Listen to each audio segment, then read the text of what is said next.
Good morning, everyone, and welcome to the CSIS 2024 Indo-Pacific Forecast. My name is Victor Cha. I'm Senior Vice President for Asia and Korea Chair at CSIS and Professor at Georgetown. The CSIS Indo-Pacific Forecast is entirely online this year due to some inclement weather in Washington, D.C. So our apologies for those of you who plan to join us in person. We hope you're able to join us online. And welcome to those of you who are joining us online, wherever you are in the world. Each year, for the past 10 years, the CSIS Indo-Pacific Forecast has assembled its scholars for a look ahead in terms of what's happening in 2024.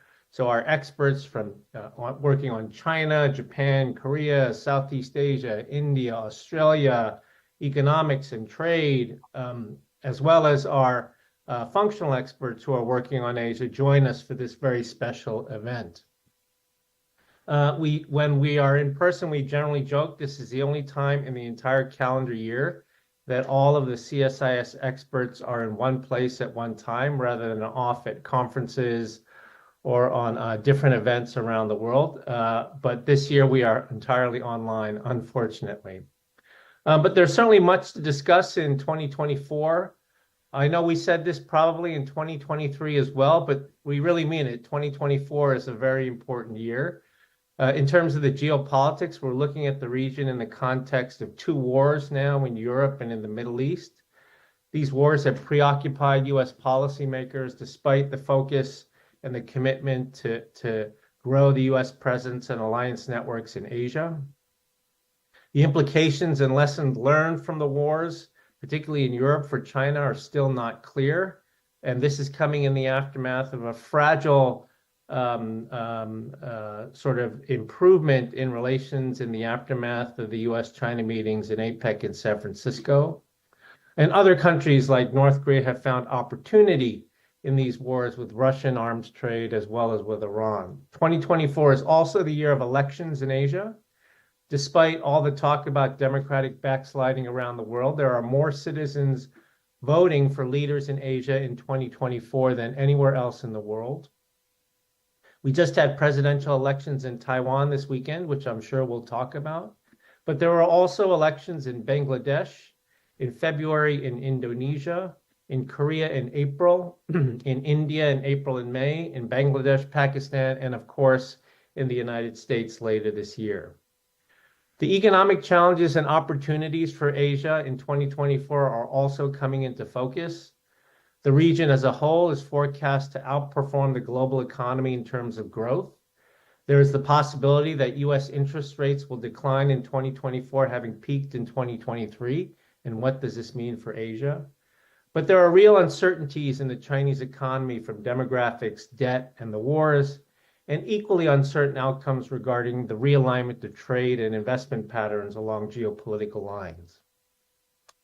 I have been privileged to participate in this forecast for the past 10 years, and I do believe it showcases the enormous talent we have at CSIS working on Asia. Now, as some of you know, the forecast is not just about the scholars pontificating about policy issues, but it involves all of you in an interactive format.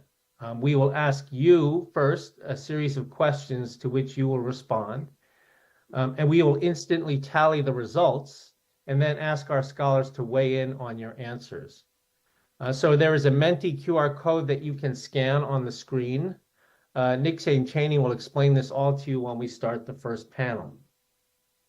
So let's get started. I will turn things over now to the first panel on economic security. This panel is chaired by Nick St. Cheney, who is Deputy Director for Asia Programs at CSIS and Senior Fellow in the Japan Chair. So Nick, over to you.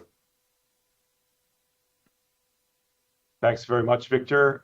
It's a pleasure to join my colleagues in moderating the discussion on regional economic trend lines, de-risking, and counter-coercion. I want to note at the outset that I'm substituting for our colleague Erin Murphy, Senior Fellow in the Asia Program, who unfortunately couldn't join us today. We definitely miss her and her expertise, but I will do my best.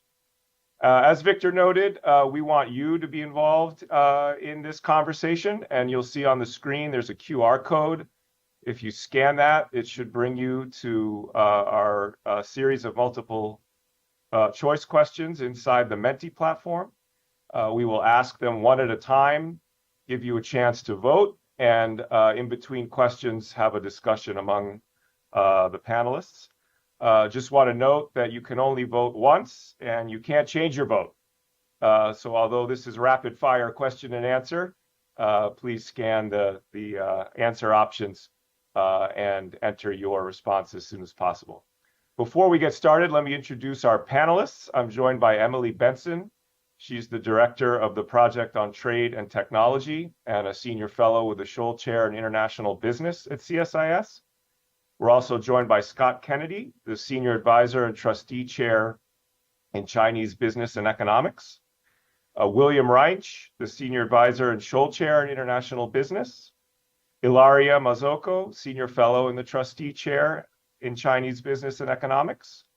And Gregory Allen, Director of the Wadhwani Center for AI and Advanced Technologies at CSIS. So we couldn't ask for a more distinguished group of experts to address these issues. So why don't we get started with the first question. Blank is most likely to exceed growth expectations in 2024. China, India, South Korea, Southeast Asia, or Japan?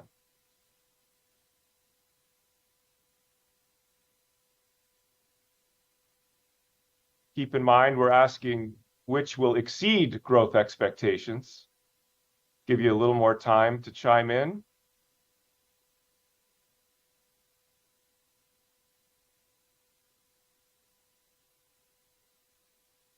Looks like India has a strong lead.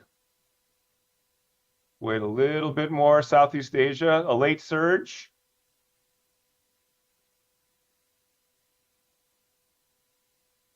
Okay, well, why don't we freeze it there? It looks like the audience, solid majority, thinks India. Bill, let me turn to you first. How do you react to the audience's responses?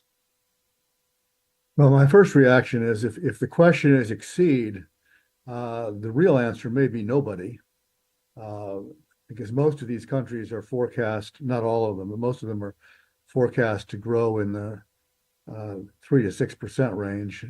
Japan and Korea are exceptions to that. I'm not sure that anybody's going to exceed those goals, but if I had to pick one, or was most likely, I would probably pick India, which seems to be in the midst of a growth spurt. I think it will be helped also because there's, along with a lot of other places, there's an election in India this year, and what governments often do in election years is stimulate the economy in order to convince voters that the incumbents need to stay in power. So a good record out of India in 2024 wouldn't surprise me. I'm also inclined to think, for absolutely with no evidence at all, that Japan may turn out to be a bit of a sleeper here.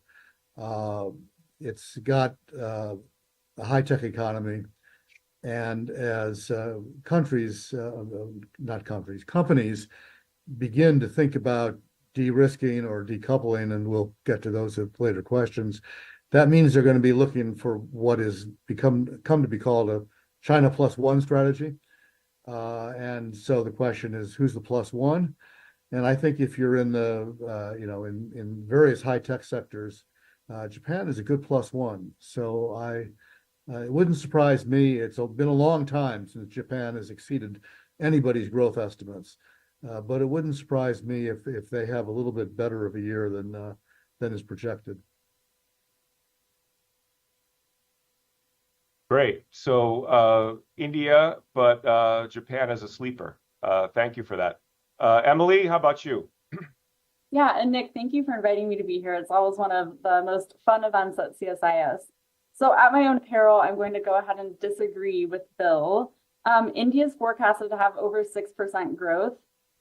I'm not really convinced that they can actually meet that growth target. We see rhetorically a lot of shift away from China towards India. I think on the ground, there are some problems with actually implementing some of those projects, most of which relate to infrastructure issues. On Japan, I think I agree that it will probably be a sleepy situation. Their projected growth rate is 1%. In the month of November alone, Japan's economy contracted 1.3%. And for the first time in over a decade, Japan is experiencing inflation. And so voters there are quite unhappy. This is a bit of a dark horse candidate, but if I had to vote, I would put my money on Korea. Korea's growth rate is expected to be 2.2%. That seems small. The IMF actually forecasts that the global average for growth in 2024 will be slightly over 4%. Korea has a lot going for itself. It's highly invested in technology. It's growing. We see new semiconductor fabs come online. And so I would be surprised if they couldn't meet at least the global average of growth. And so I think that the current projection is a little bit low. So my money is on the Republic of Korea. Great. So we've got another sleeper. The audience was very bullish on Southeast Asia. Maybe someone could take that on as well as we move along. Scott Kennedy, how about you? How do you respond to this? Sure. Well, I think it's dangerous to ever disagree with Bill or Emily. So I'm really in a quandary. I think that they both have a lot to say. Let me say a little bit about the why folks are appropriately skeptical about China's growth prospects. You know, for those of you who like golf, you know what the most important stick in a golfer's bag is. It's their pencil, because they can erase and write down whatever number they want. And a lot of people think that Chinese statisticians are like those kinds of golfers, and they write down whatever number they want. Li Qiang, China's premier, just this morning is in Davos, and he said that China grew 5.2% last year. And I think that he's also got some land available in a swampy area of China if you want to buy some. Most folks don't believe that number, and they don't believe what China suggests that they'll hit around 5% for next year as well. I was at a meeting in Beijing in November, and a lot of skepticism from the private business community and economists. And the Chinese government has been announcing all types of multi-point plans to generate growth. And this one speaker at this conference said, China doesn't need a 30-point plan. It needs a 1-point plan, and it's called rule of law, which means that China needs to protect property rights, particularly the private sector. It needs policy transparency. It needs to not keep changing policies to and fro. And that also applies to foreign companies, which are, skeptical as well. China's historically it's been difficult to estimate growth. There's this famous index by the former premier Li Keqiang, who suddenly passed away last year, and in his and mentioned the Li Keqiang index, which suggests that to really know where China's economy is going, you should look at industrial electricity usage, bank loans, and rail freight. And in 2023, industrial electric usage finally went up, as did rail freight, but bank loans are still really low. No one's taking loans from banks. And so that means China's going to have a pretty lukewarm 2024, unless the leadership really can convince the private business community and foreign community that it's not just open for business, but it's going to remain open for business and really adapt their policies in a much more pro-growth direction. Thanks, Scott. So the audience appears to be accurate in showing some skepticism about China's capacity to exceed growth expectations this year. Ilaria, let me turn to you to comment on Southeast Asia or anything else that's on your mind. Go ahead. Yeah, I was going to say Southeast Asia is kind of a complicated one because, of course, it's a group of countries, right, with different projections for each country. So we're ranging from 3.2 according to the IMF for Thailand to 5.8% growth for Vietnam. So obviously there's some variation there, but I think, what the public is probably thinking about is, in addition to the fact that these have been economies that have been growing, is that there's been a lot of investment in these regions because of the effects of de-risking and sort of readjustment in the global trade patterns. So you've actually been seeing a lot of investment both from China and from other countries in Southeast Asia as a result of these these changes. For example, if you look at the EV sector, Thailand has received a lot of investment from Chinese companies that have been both exporting but also setting up factories in Thailand to access that market. But they'll also be probably seeing a lot more investment from other countries, for example, Japan potentially in the future, where which is obviously a traditional trade partner, investment partner in the automotive sector. So I think that's just something to sort of keep an eye on.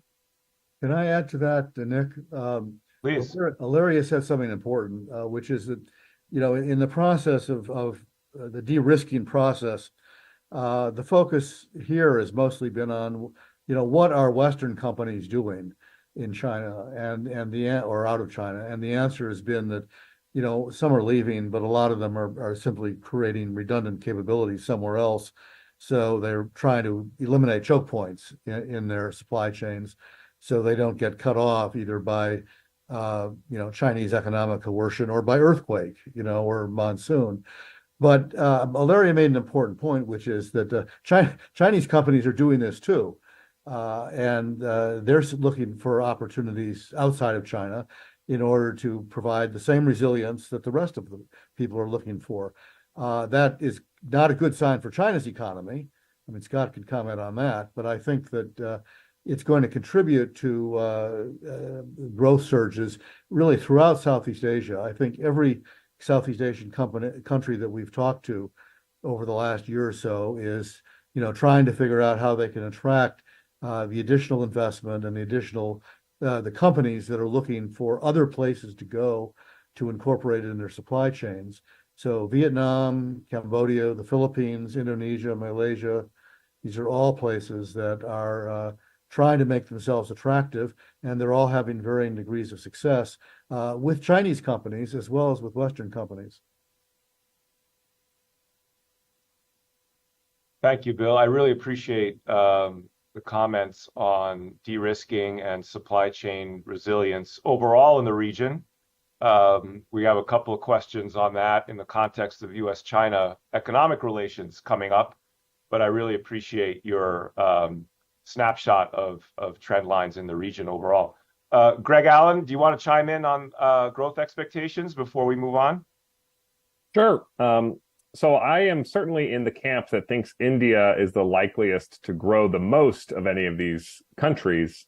But of course, the question is about exceeding expectations. And in there, I think it's noteworthy that, Japan is forecast in inflation-adjusted, real GDP terms to grow only 1%. That's down from 2% last year. I think the enthusiasm that I've heard for manufacturing in Japan of late really relates to the fact that the yen is now so low that labor costs in Japan are more competitive than you might think, especially amongst advanced economies for manufacturing. So the investment that's coming into Japan is actually quite considerable. And while I don't expect them to grow at extraordinary scales, I think beating a forecast of 1% is realistic. By the same token, Southeast Asian countries have also grown at faster rates in the recent past than they are forecast to grow in 2024. Just for example, Vietnam grew at 8% in 2022, but is forecast to grow at 5.8% in 2024. And Malaysia grew at 8.7% in 2022 and is forecast to go at 4.3% in 2024.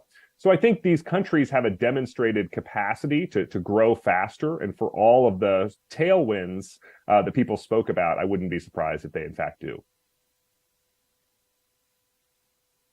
Thanks, Greg. Really appreciate that, and really appreciate the love for Japan. Let me just state in the spirit of transparency that I didn't ask my colleagues to be so bullish on Japan, but it's great to hear that analysis.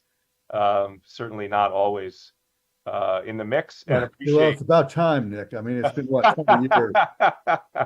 And certainly appreciate your overview of the region overall. And as Victor said at the outset, there are a variety of reasons to consider the Indo-Pacific as an engine for growth again this year. So lots of things to keep an eye on.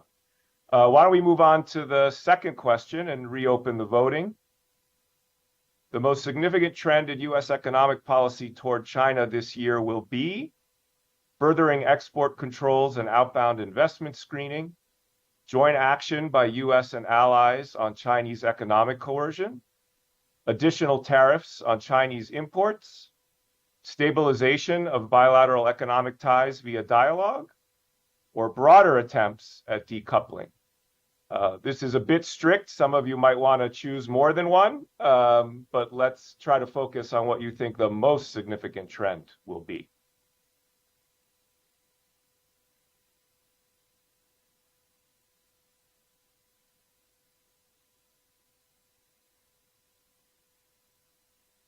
Don't be shy. You're all voting anonymously. We won't let anyone know which answers you chose.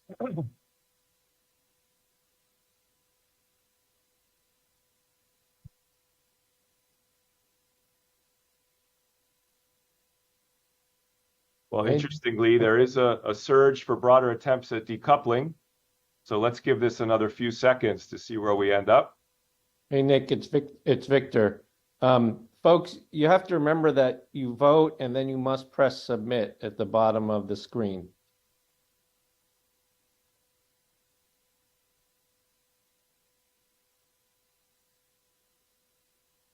All right, we got a few more votes trickling in. Give it another second or two.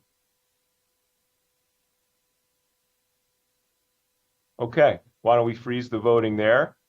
So a plurality in favor of furthering export controls and outbound investment screening, but a range of answers. So this should really stimulate our discussion. Scott, why don't we start with you on this one? Sure, thanks, Nick. And I really don't like to go against the tide of the audience because they tend to be the smartest folks. Anyone who's attending a CSIS event, they're smart. But I think this time, actually, the choice that got the lowest support, additional tariffs, is actually going to be the winner this year. Let me explain why. Yes, we will see continued emphasis on technology restrictions and national security. There's going to be some dialogue between the U.S. and Chinese governments now, where there's 12 of these official dialogues, and there's a lot of track 1.5s and track 2s that emerged over the past couple years and from the Biden-Xi meeting in November. But I think really what we're going to see that's going to be particularly new this year is a return to the future and the focus on traditional fair trade issues and tariffs. And that's because one of the big issues, which relates to the question we were just discussing, is China is not growing as fast as folks want, or as the Chinese government is, but the Chinese government knows how to encourage manufacturing and production, and they've been doing that. And therefore, we're seeing a bunch of Chinese overcapacity in a variety of Chinese industries, including electric vehicles. China was #1 exporter last year, and we're going to see China pushing its exports off on the rest of the world. And that is going to generate a lot of pressure around the world for fair trade actions. We've already seen that start in Europe, and we're going to see that in the United States as well. In addition, let's just remember the U.S. currently still has the Trump tariffs in place against China, which are 19.3%. China's tariffs against the U.S. For its retaliation, 21%. In addition, the U.S. still has 247 anti-dumping and countervailing duty measures in place against Chinese goods, against steel, chemicals, machinery, and autos. And I think because of the potential big increase in Chinese exports in 2024 because of slow growth at home and boosted production domestically, we're going to see a revival and increased attention on tariffs in 2024 from the U.S. Excellent. Ilaria, do you want to chime in and agree or disagree with Scott? And Yes. elaborate on any of the other answers? Go ahead. So despite the fact that Scott and I, our offices are right next to each other and we work in the same program, we actually did not coordinate on this, but I have to say I completely agree with Scott. And actually, he kind of stole some of my points. But yeah, I mean, I think where, at least the areas where that I focus on, I certainly think that tariffs might be what might come next, and this year might be defined by that. Obviously export controls and outbound investment screening are going to continue to be important conversations. I think others in this panel can talk more about how that might expand and adapt over the next year. I'm actually surprised that there's so much that the public is so bullish on joint action with between the US and allies, because I've actually seen a lot of challenges in getting all on the same page and finding ways of coordinating economic policy. Especially, for example, if you look at the relationship between the US and the European Union, there's been very fraught on economic issues, or at least on finding sort of coordinated approaches. And so I think, given given all that, and given how much signaling we've heard on the Hill, for example, if you read the select committees, the document they put out in December, tariffs and sort of resetting the economic relationship and addressing subsidies in China, et cetera, is really front and center of the proposed agenda. And so, I think, when we look at electric vehicles, for example, there's been a lot of talk of potentially increasing tariffs there. There's definitely been a lot of concern, for example, in the clean tech space more generally, that cheap imports from China might undermine industrial policy in the US and sort of the investments of the Inflation Reduction Act. So I think, we're going to continue to see more and more conversations about what the US can do to sort of to limit the impact of exports from China into the United States. So tariffs, I think, are going to be a big deal this year. Great. Thank you. Emily, do you want to chime in? We've got a strong, consistent response on the prominence of tariffs, but do you want to tackle some of the other answers and what you think the trend lines are going to be this year? Sure. I'm a little bit surprised that the 19% green bar, broader attempts at decoupling, did not get more voter buy-in. And I say that because furthering export controls and investment screening, joint efforts to combat Chinese economic coercion and tariffs, in my opinion, fit under a broader attempt to decouple. If we look back at 2023, we see allies, whether it's Germany, the European Commission, or Japan, really articulate their own approaches to economic security. One outstanding question has been to what degree Italy will carry that forward into their G7 presidency. So far, all signs point to the fact that Rome is very likely to carry forward that agenda. Building out that agenda, of course, depends on making sure there is export control parity among close partner countries as a prerequisite for deeper cooperation. It also involves building out additional supply chain security programs to make sure that these economies can push back against potential retaliation. And tariffs, of course, are a very prominent feature of this toolkit.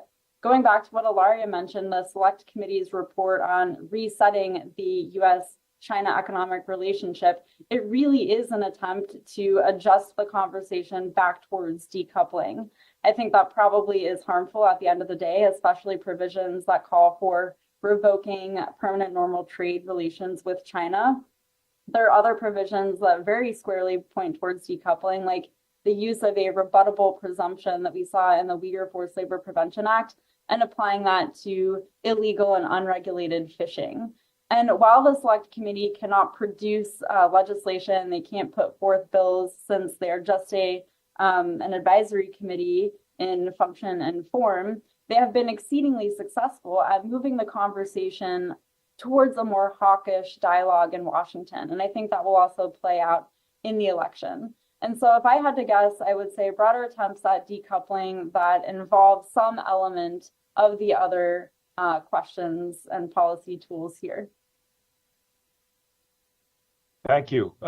Greg, feel free to weigh in, and then we'll go to Bill. Sure.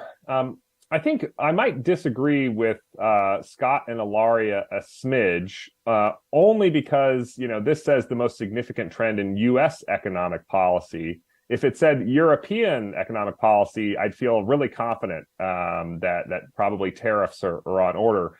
But the fact that the United States already has pretty high tariffs on Chinese goods, because it has increased them over the past years, makes me wonder whether increasing them further will be the most significant trend. Regarding the export controls and outbound investment screening, on the export control side, I don't expect anything in 2024 that was as significant as what happened in 2023 or 2022. If the question was what was the most significant trend in 2023, I think that would obviously be the correct answer. The question is, whether or not that is going to continue to be the case. On export controls, I'd say probably not. But on investment screening, what the United States did last year was they passed an executive order, and then they also passed an advanced notice of proposed rulemaking. And much of the proposed rulemaking has yet to actually take effect or even be completed in the drafting stage. And so there is, a set of investment screening restrictions out there that could come into play that were not, fully baked at the time that the executive order came out. In terms of broader attempts at decoupling, I think most of the most important work that is going on in this regard is occurring via Chinese policy and not via U.S. policy. What I mean by that is that the massive investments in manufacturing that Scott mentioned that the Chinese government is currently engaged in, that is usually strategically pointed towards a de-Americanization policy. And so that will be, important in that regard. But the other important thing that is going on is the decisions made by U.S. companies, as we discussed in the last question. Excellent. I'll give Scott and Ilaria a chance to respond in a sec. Appreciate your perspective. Bill, over to you. Carte blanche, but if you could address sort of the yellow bar, which is some anticipation of stabilization, perhaps because of the Xi-Biden meeting last fall. Go ahead. I don't want to do that. I'll try to get there. Mostly, I want to provide a trade wonks response to why I think Scott and Ilaria are wrong. I think they're right in the trend that's happening. I just think it's going to take longer than 2024 to get there. Because this is a process issue. I mean, one of the things I learned in my lifetime on the Hill was everything takes longer than you think it's going to take. We are, unlike China, a rule of law country. If you're going to increase tariffs in the United States, you need to do it via process. And the process is not short. If you're going to have more anti-dumping and countervailing duty cases, which is the way to go after EVs, if that becomes an issue in 2024, which is the way to go after legacy chips, if that becomes an issue in 2024. Those investigations take usually between 12 and 15 months. It might be a little bit shorter for the case of subsidies, but for the most part, 12 to 15 months. So really, and none of those complaints have been filed yet. So we're talking about things that will come to fruition in 2025, not in 2024. If you want to use a broader statute like Trump did, the national security statute, you still got a 270-day period of investigation from the day the investigation begins, which hasn't begun yet. Every time that happens, the Commerce Department says, oh, we're going to get that done in 90 days, and they never do. They never do. The report is always delivered to the president about day 269 or day 270. So this is a process, a footnote, but these things simply take a long time. If you're expecting Congress to legislate, that takes a long time too. Trade bills are complicated. Even if there's consensus on increasing tariffs, there won't be consensus because of WTO reasons, but even if there were, one of the things that happens with trade bills is if they start to move, people always have extra baggage they want to throw on board the train, and that slows the train down. So I think it would be a stretch to see a trade bill before the very end of the year and the end of the Congress. going into effect next year. I think the other reason is that while tariffs are going to be a big issue, there'll be a debate. There'll be a lot of people in Congress saying we need to do something about electric vehicles, even though there aren't significant Chinese imports right now. We need to do something about legacy chips. These are sort of, in a way, battles for the future. Broader increases in tariffs are not popular with the business community. In fact, the business community continues its campaign to try to make Trump's tariffs go away. They're not going to succeed at that, but the effort goes on. So I don't think there's going to be a broad national consensus that we ought to increase tariffs. I think you'll find selected sectors, and Larry and Scott mentioned too, where that's likely to happen. I picked the blue one, the furthering export controls and outbound investment, primarily for political reasons. That's popular. That's one thing that Biden can do, as he has been doing, to show the critics that he's as anti-China as the rest of them. And I think one of the problems that the Biden administration has had from the beginning is the Republican theme that Democrats in general and Biden in particular are soft on China. His way to counter that has been with export controls and investment screening. And I think you're going to see more of that for political reasons, if not for substantive reasons. On stabilization, Nick told me to talk about that, so I have to. I think that, yes, I think that the Biden-Xi meeting in November helped to stabilize. I think both sides recognize that at a 40,000 meter level, they need to get along, they need to talk, they need to have dialogue. And that has been restarted, and Scott alluded to that. There will probably be more discussion of that in subsequent panels, but I don't think things are going to get worse in that sense. Although, if you look at the last 2 years, there's this, this whack-a-mole problem. There's always something that comes up, whether it's, the balloon floating over the country or the Chinese cranes in American ports that are allegedly conveying data to the Chinese, or the farmland sale issue. There always seems to be something that sets people off that is destabilizing. And it's a struggle, I think, for both sides to prevent those things from taking over and really making the relationship much harder than it is. So I think we're on the right track for slightly warmer and certainly more stable relations, but I keep waiting for the next mole to stick its head up, eligible for whacking. Thanks, Bill. Really appreciate that. And clearly, we're airing a diverse range of views. So I want to come back to everyone and give everyone a second round, so to speak, given that there's a lot on this topic. Scott, let's go back to you in response to your colleagues, or anything else you want to emphasize. Sure. Again, the rule for today is don't disagree too much with Bill. I mean, Bill's got the most experience inside the U.S. government managing these things, and as one of the two trade guys, he knows, everyone knows that he is up to speed. And I'm not explicitly disagreeing in terms of and the point that he makes about process is quite true. We may get new rules in 2024 on outbound investment, and we may not. But despite that, American new direct investment in China has dropped like a rock, as has portfolio investment without anything. And so even if it's going to take longer than a year for new anti-dumping or countervailing duty investigations or a 301 investigation to conclude, the announcement of them in and of itself would have a chilling effect on Chinese exports to the United States. And so I think what we're going to see is just greater, at a minimum, greater discussion of these kinds of tools without a big increase on the tech side. One other point is that there's a little bit of a conflict between our audience's responses with regard to joint action between the U.S. And its allies and discussion of broader decoupling.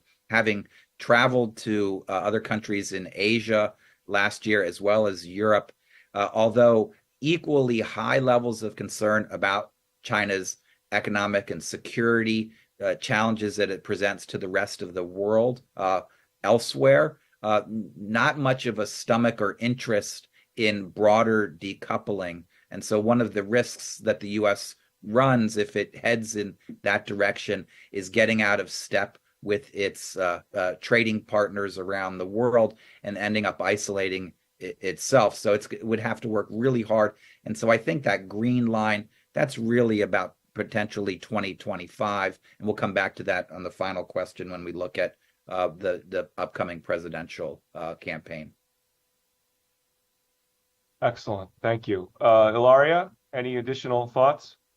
Yeah, I was just going to say that actually looking at these, it kind of reflects 2023 more than 2024, right? This is sort of what we've seen is this mix of attempts at stabilizing the relationship while sort of upping export controls, efforts to coordinate with allies and partners, and sort of, as Emily said, that a lot of that falls under decoupling in many ways, right? And so I think tariffs there is sort of the odd one out in the sense that we haven't seen a lot of that until now, and I think we'll definitely be hearing more conversations about it, even if perhaps it might not happen in 2024. But I think that would definitely be sort of the new trend, is like injecting more conversations about tariffs and other sort of trade restrictions on China. And the other thing I would note is that I would sort of highlight what I already mentioned earlier, that joint action with U.S. allies is going to be complicated. And I think it just sort of really depends what your definition of joint action is, whether or not it's sort of loose coordination, which we've certainly been seeing, and certainly we've been seeing some convergence in terms of concerns over China and de-risking, et cetera. But I think when it comes to actual joint action, that's going to continue to be very challenging. Great. So two big themes I'm hearing so far. One is trend in U.S. economic policy, meaning what the Biden administration can do, but also important to concentrate on the trend line in the debate overall, or the narrative in Washington, which seems to favor tariffs on Chinese imports. And then the balance between interaction with China and measures that emphasize economic security. Certainly appreciate the challenge in coordinating more with U.S. allies. So all of that is excellent. Emily, over to you, and then Greg. Just picking up on Ilaria's last comment about the pink bar here, joint action by U.S. allies and on Chinese economic coercion. I would put that in the category where there's the most room for growth. Like I was saying earlier, we had tremendous alignment, at least rhetorically, in 2023 on the need to be prepared, to have a backup plan, to have more secure and resilient supply chains. And this is not only a U.S. stance, like Greg said, this in some ways reflects changes in China, but are really pushing this rethink. We're also contending with accelerating risks from climate change and ongoing fallout from the COVID pandemic. And so I think that together tells allies that they need to do a better job of scaling up alternatives. But like Ilaria was saying, that's actually really difficult to do. So if you saw some of the Chinese export control restrictions that were announced throughout the year, we saw Western companies stand up and say, don't worry about it. We can really move these production facilities elsewhere. We can scale up and provide an alternative source when the time comes. Well, the time came arguably in 2010 when Japan experienced something similar, and we haven't quite effectively figured out how to push back or how to actually build those alternative supply routes. And so this will really be a great year to showcase what's possible, but I'm not entirely optimistic that we'll see a satisfactory amount of follow through on that particular part of the economic security agenda. Great. So an instinct, but some questions about potential for implementation this year. Greg, over to you. I don't have much to add over my previous thought, but I guess one thing I will say is the odds of a exogenous shock in 2024 seem reasonably high. So if you were to ask me today, current trends being what they are, if they were to continue, what would I expect? Would be the answer I gave before. But there's the potential for movement in the Taiwan Straits, or in the war in Ukraine, or in the war in the Mideast, or perhaps with North Korea's policy shifting.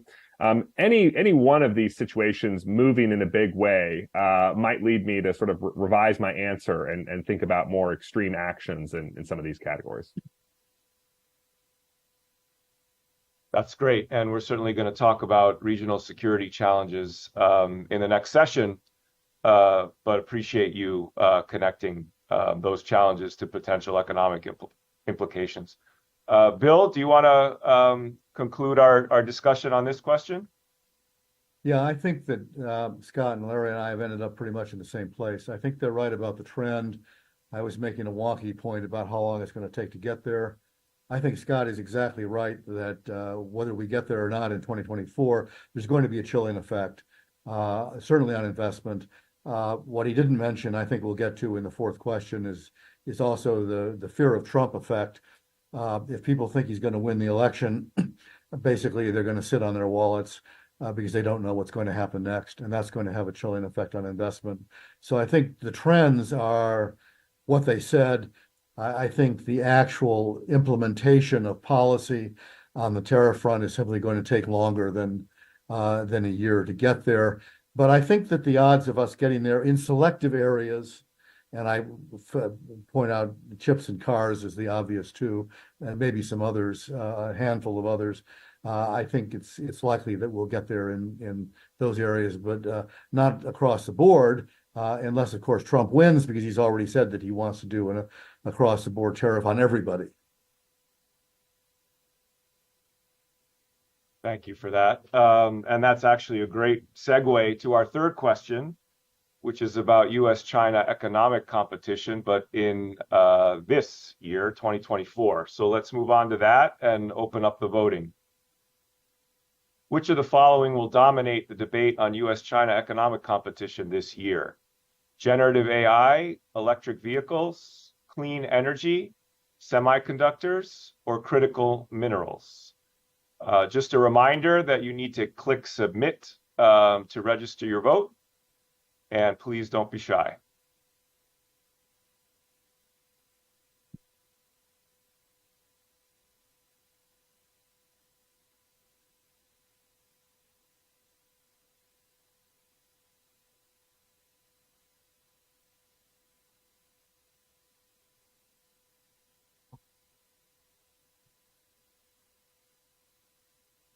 Interesting. This is a head-to-head competition. Wait a little longer, see where it turns out. Finally, somebody came in on clean energy. All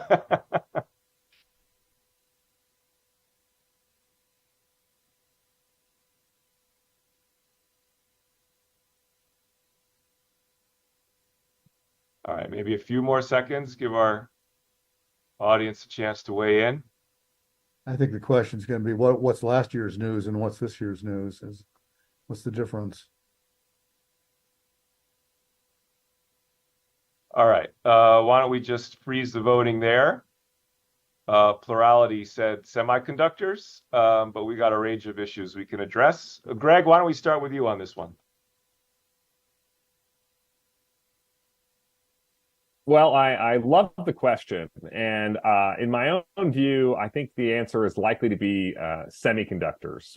And there's a few reasons. The first of which is if this was Europe, I would probably say electric vehicles. But as Bill Reinsch, has pointed out before, the United States already has pretty high tariffs on Chinese automobiles, and so the more relevant thing of electric vehicles is actually more of a European kind of a problem. So that then takes us to generative AI, semiconductors, and critical minerals. In semiconductors, this has obviously been the major focus of the past couple years, And Chinese investment into this area has been absolutely astonishing, dwarfing even the massive investments by U.S. standards that we have put in, via the Chips and Science Act.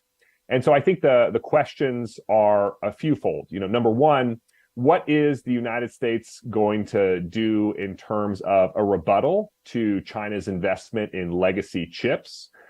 That's a major sort of unanswered question, and it's standing out there in the policy ether to demanding sort of reaction. With respect to generative AI, it's clear that this competition exists and that the leaders of both countries take it very seriously. But in terms of actual mechanisms of action, the United States' primary tool with which it is sought to have an effect on the Chinese AI sector has actually been in the semiconductor industry with those semiconductor export controls. So it's almost as though the more generative AI comes to the fore in terms of subject matter, the more semiconductors come to the fore in terms of policy tools with which to try and address that. And then finally, on critical minerals, this really could come out of nowhere if China decides to take significant action. And they've sort of sent some signals, perhaps a warning shot, they're willing to do so, but nothing so substantial yet that it would deserve to dominate the conversation. Excellent. Thank you. Emily, why don't you weigh in next? Sure. I am going to disagree with Greg. I think that one of the components that goes into semiconductor manufacturing is critical minerals. And we saw this arise last summer with the gallium and germanium export restrictions. I think there's some debate as to the degree to which China is actually restricting any of those exports, but the warning shot is very clear. We got a second warning shot about critical minerals on October 20th. If you recall, leadership from Brussels, from the European Union, was here in Washington for a state visit. And this was actually supposed to be a state visit centered around the clean energy transition. So concluding a critical minerals bilateral, a global arrangement on sustainable steel and aluminum. All of that did not really materialize at the end of the day, which I think is mostly attributable to the fresh fallout from the Hamas attack on Israel that took up a lot of the oxygen at that summit. Regardless, China on that exact same day announced new restrictions on graphite. And graphite is a mineral that is critical to the production of a host of green energy technologies like electric vehicle batteries. This is a good reminder that China dominates a lot of the supply chains that the United States and its allies depend on, not only for the green transition, but also for high-tech goods at the end of the day.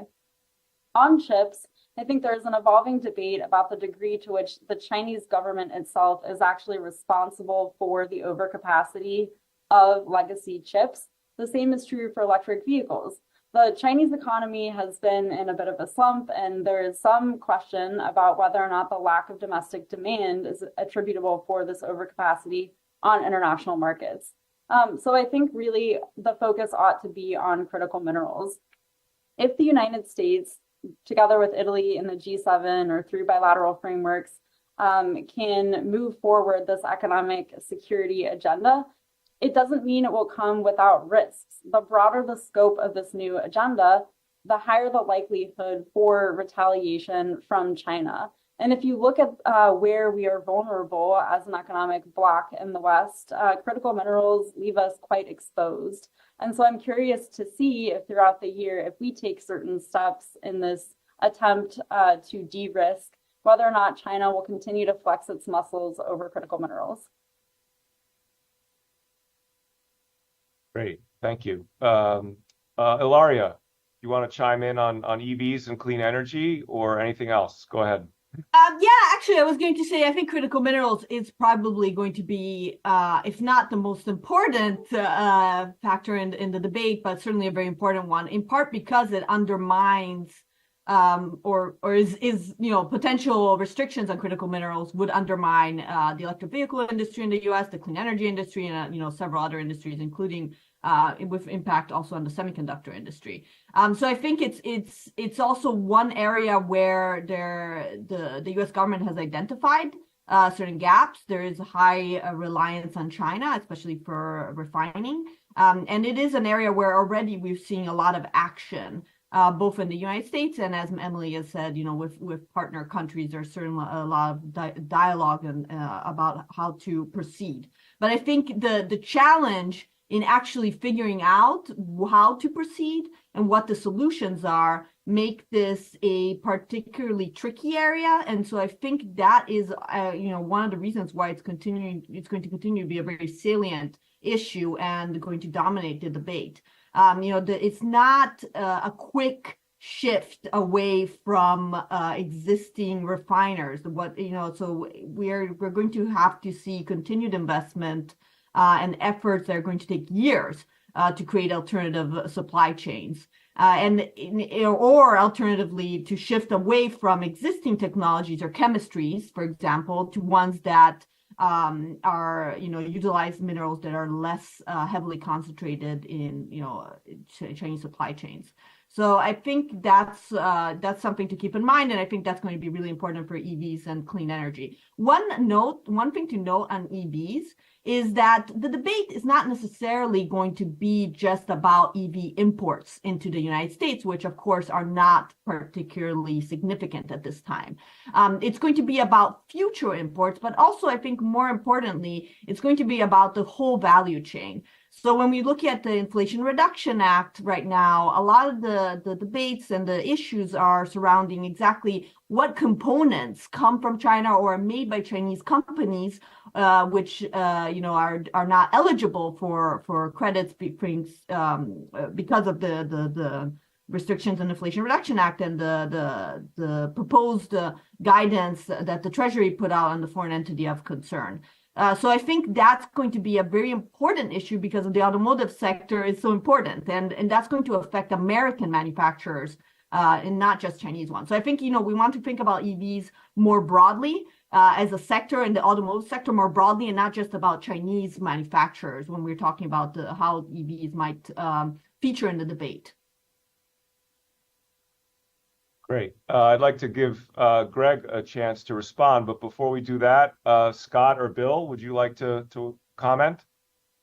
Also, I can say just a couple words. This was a hard one for me. I could have voted for 3 or 4 of them. I ended up with EVs largely because I think the semiconductor debate is going to continue.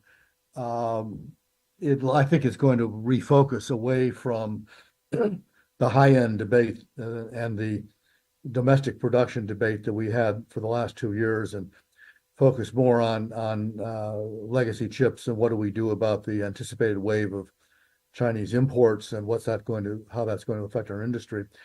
But I went with EVs because I think the Chinese are heading toward a bank shot on that by building manufacturing facilities in Mexico that, depending on how they structure that manufacturing, may allow them to avoid the Trump tariffs. They won't qualify for the tax credits that Ilaria mentioned anyway, but if they have enough Mexican or North American content, they may be able to avoid the 25% tariff on many things that including EV cars generally that Trump imposed. That would give them an enormous edge. As I recall, right now, there are 5 Chinese models selling at below $15,000 each. There are no Western models selling below $20,000 each. The Chinese have captured the low end of this technology, and they'll continue to I think, build on that. I mean, there's an interesting consumer question whether Americans want cheap EVs, but I think you're going to see a surge of imports probably from Mexico, maybe later in the year, optimistically, maybe not till 2025, but I think that's going to be the coming debate. Great. Scott, you want to chime in before we turn to Greg? I think the reason we've got people voting across the map is that all of these are actually genuinely important, and there's policy progress that needs to be made. But there's different kinds of policy progress that needs to be made in each of these things. In EVs, there's a fundamental question about whether China is going to be part of the solution or they're just the entire problem.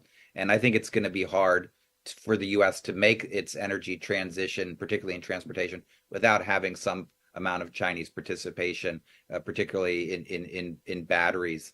And there, the challenge isn't that China just sort of invested so much; it's that we invested so little. And the American automakers and the rest of the supply chain really need to step up their investments, and we need to make electric vehicles affordable.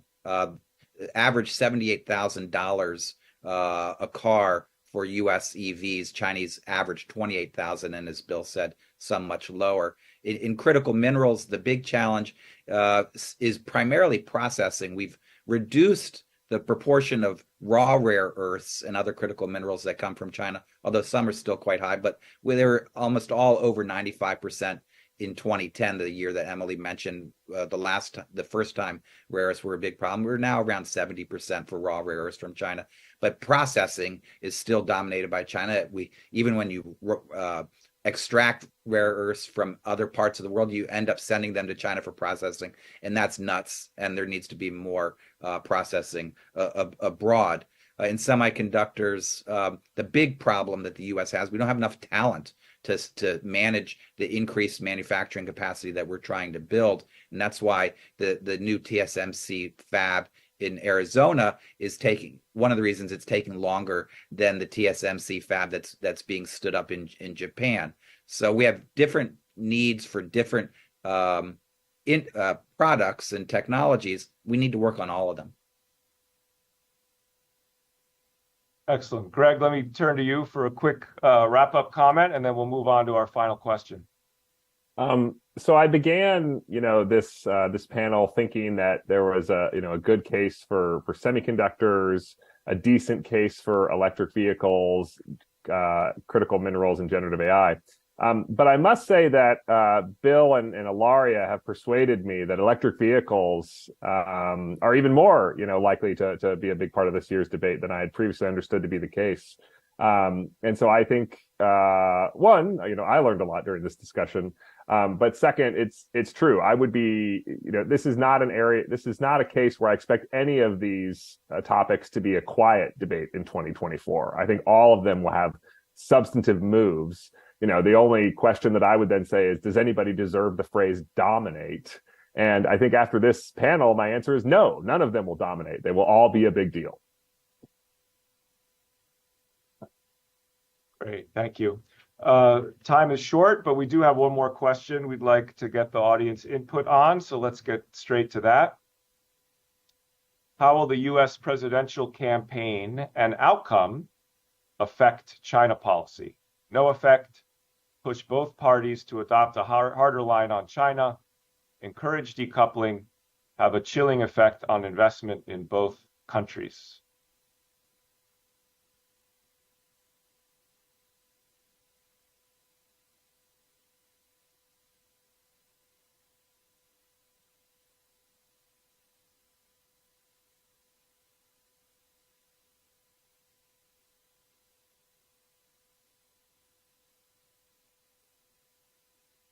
Give it a few more seconds here.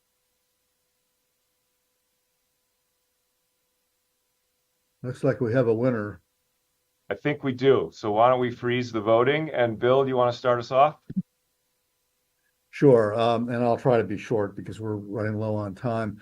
In China, it's the year of the dragon. I'm afraid in the United States, it's going to be the year of the demagogue, which for me is a much more ferocious creature. Trump is going to make China the enemy. He already has done that.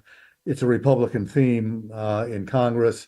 The administration has gone to lengths for 4 years to try to insulate themselves from the criticism and take an equally tough line. I think we're just heading for more of the same. It's particularly an election year. And particularly if you've got a problem, it's much easier to blame your problem on the foreigners, any foreigners, than it is on yourself. And an election year brings out the worst of that. So I think we're just going to see both parties. We're already seeing it. Parties in Congress coming up with who can have the most outrageous anti-China proposal. Most of them are not going to be enacted. Most of them are going to, disappear into the ozone. But they're still going to be out there. It's going to poison the debate. So I'm sort of depressed about the atmosphere. It will have a chilling effect on investment, but I think it begins with the demagoguery on all sides. Scott, how about you? Sure. As Victor mentioned, we've been doing this for about a decade or more, having these forecasts. And I participated. My first one was in 2015.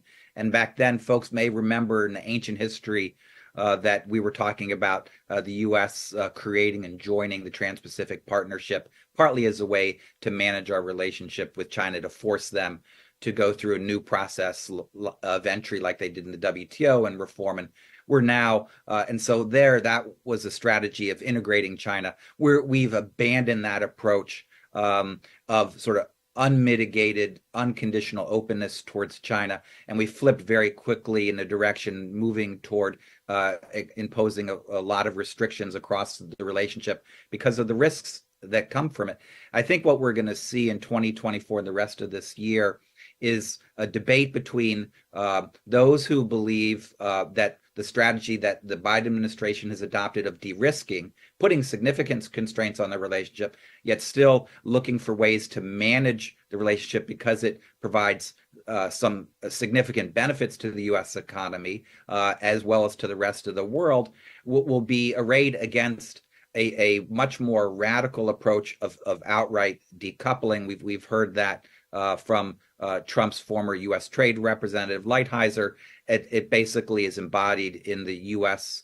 In the Select Committee on Competition with China with their recent report that Ilaria mentioned. It's basically a strategy of bifurcation. And I think it's going to be important to have that debate about the different strategies, because in 2017 and 18, when the U.S. policy shifted, we really didn't have a full-throated examination of the costs and benefits of the commercial relationship with China on economics, on national security, and we really need to.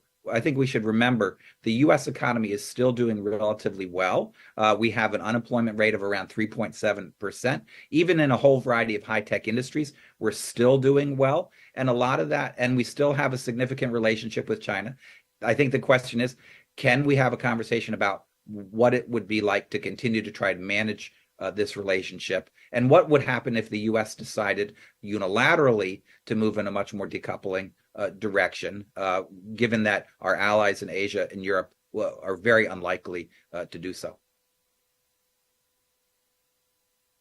Thank you.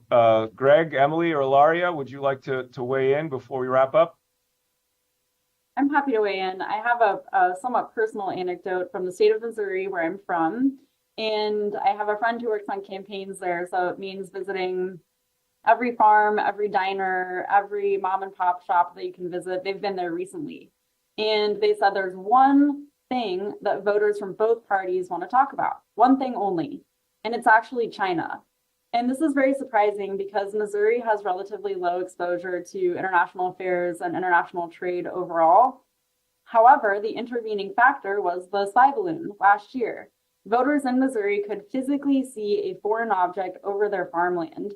And this has been a very animating factor in local and state level politics. And I think this serves as a microcosm when we zoom out and look at the electorate overall, which is that China for the first time is going to feature very prominently in how people vote.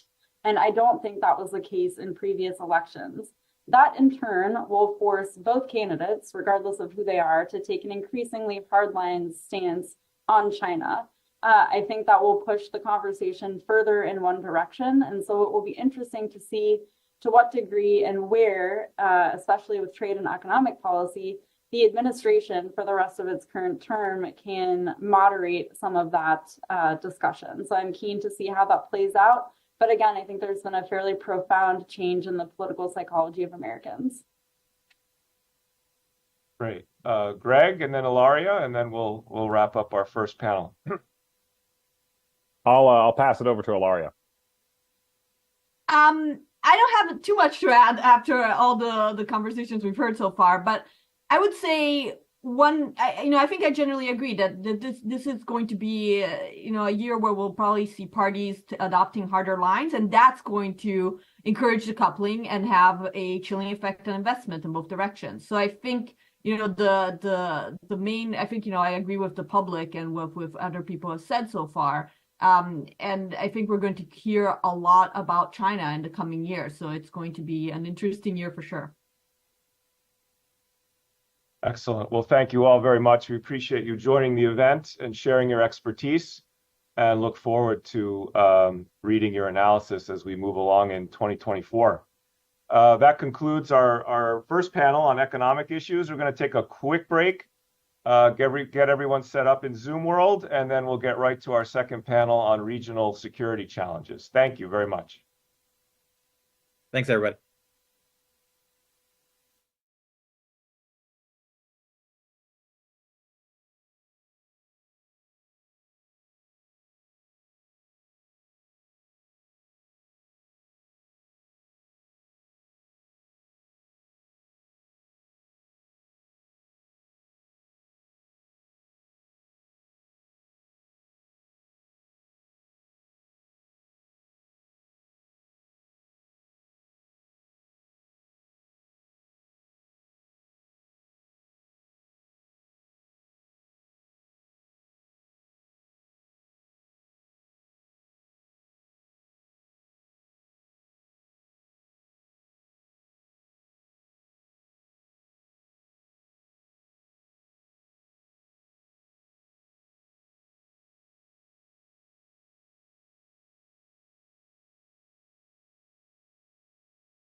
All right, welcome back, everyone, for our second panel on regional security dynamics.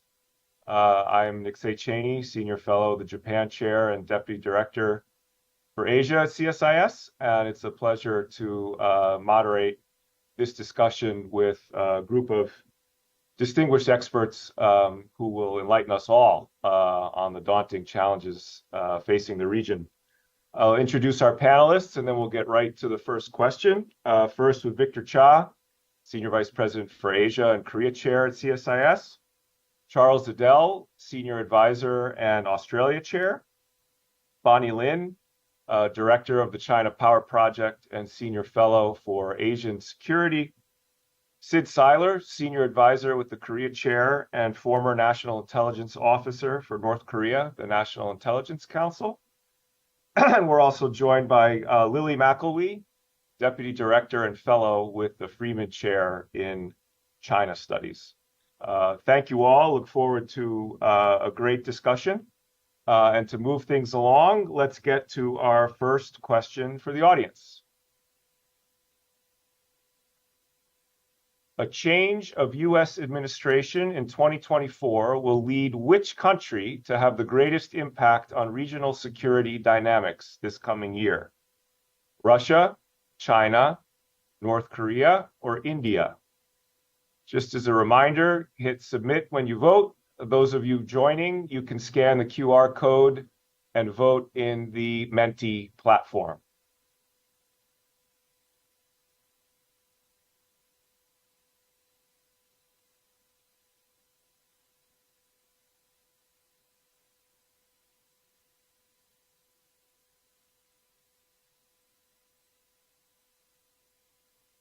Russia making a late surge.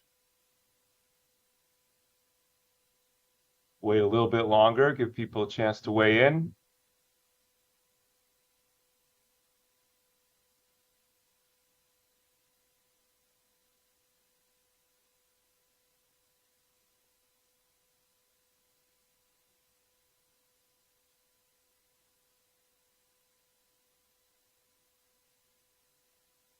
Couple more seconds, then we'll turn to our panel.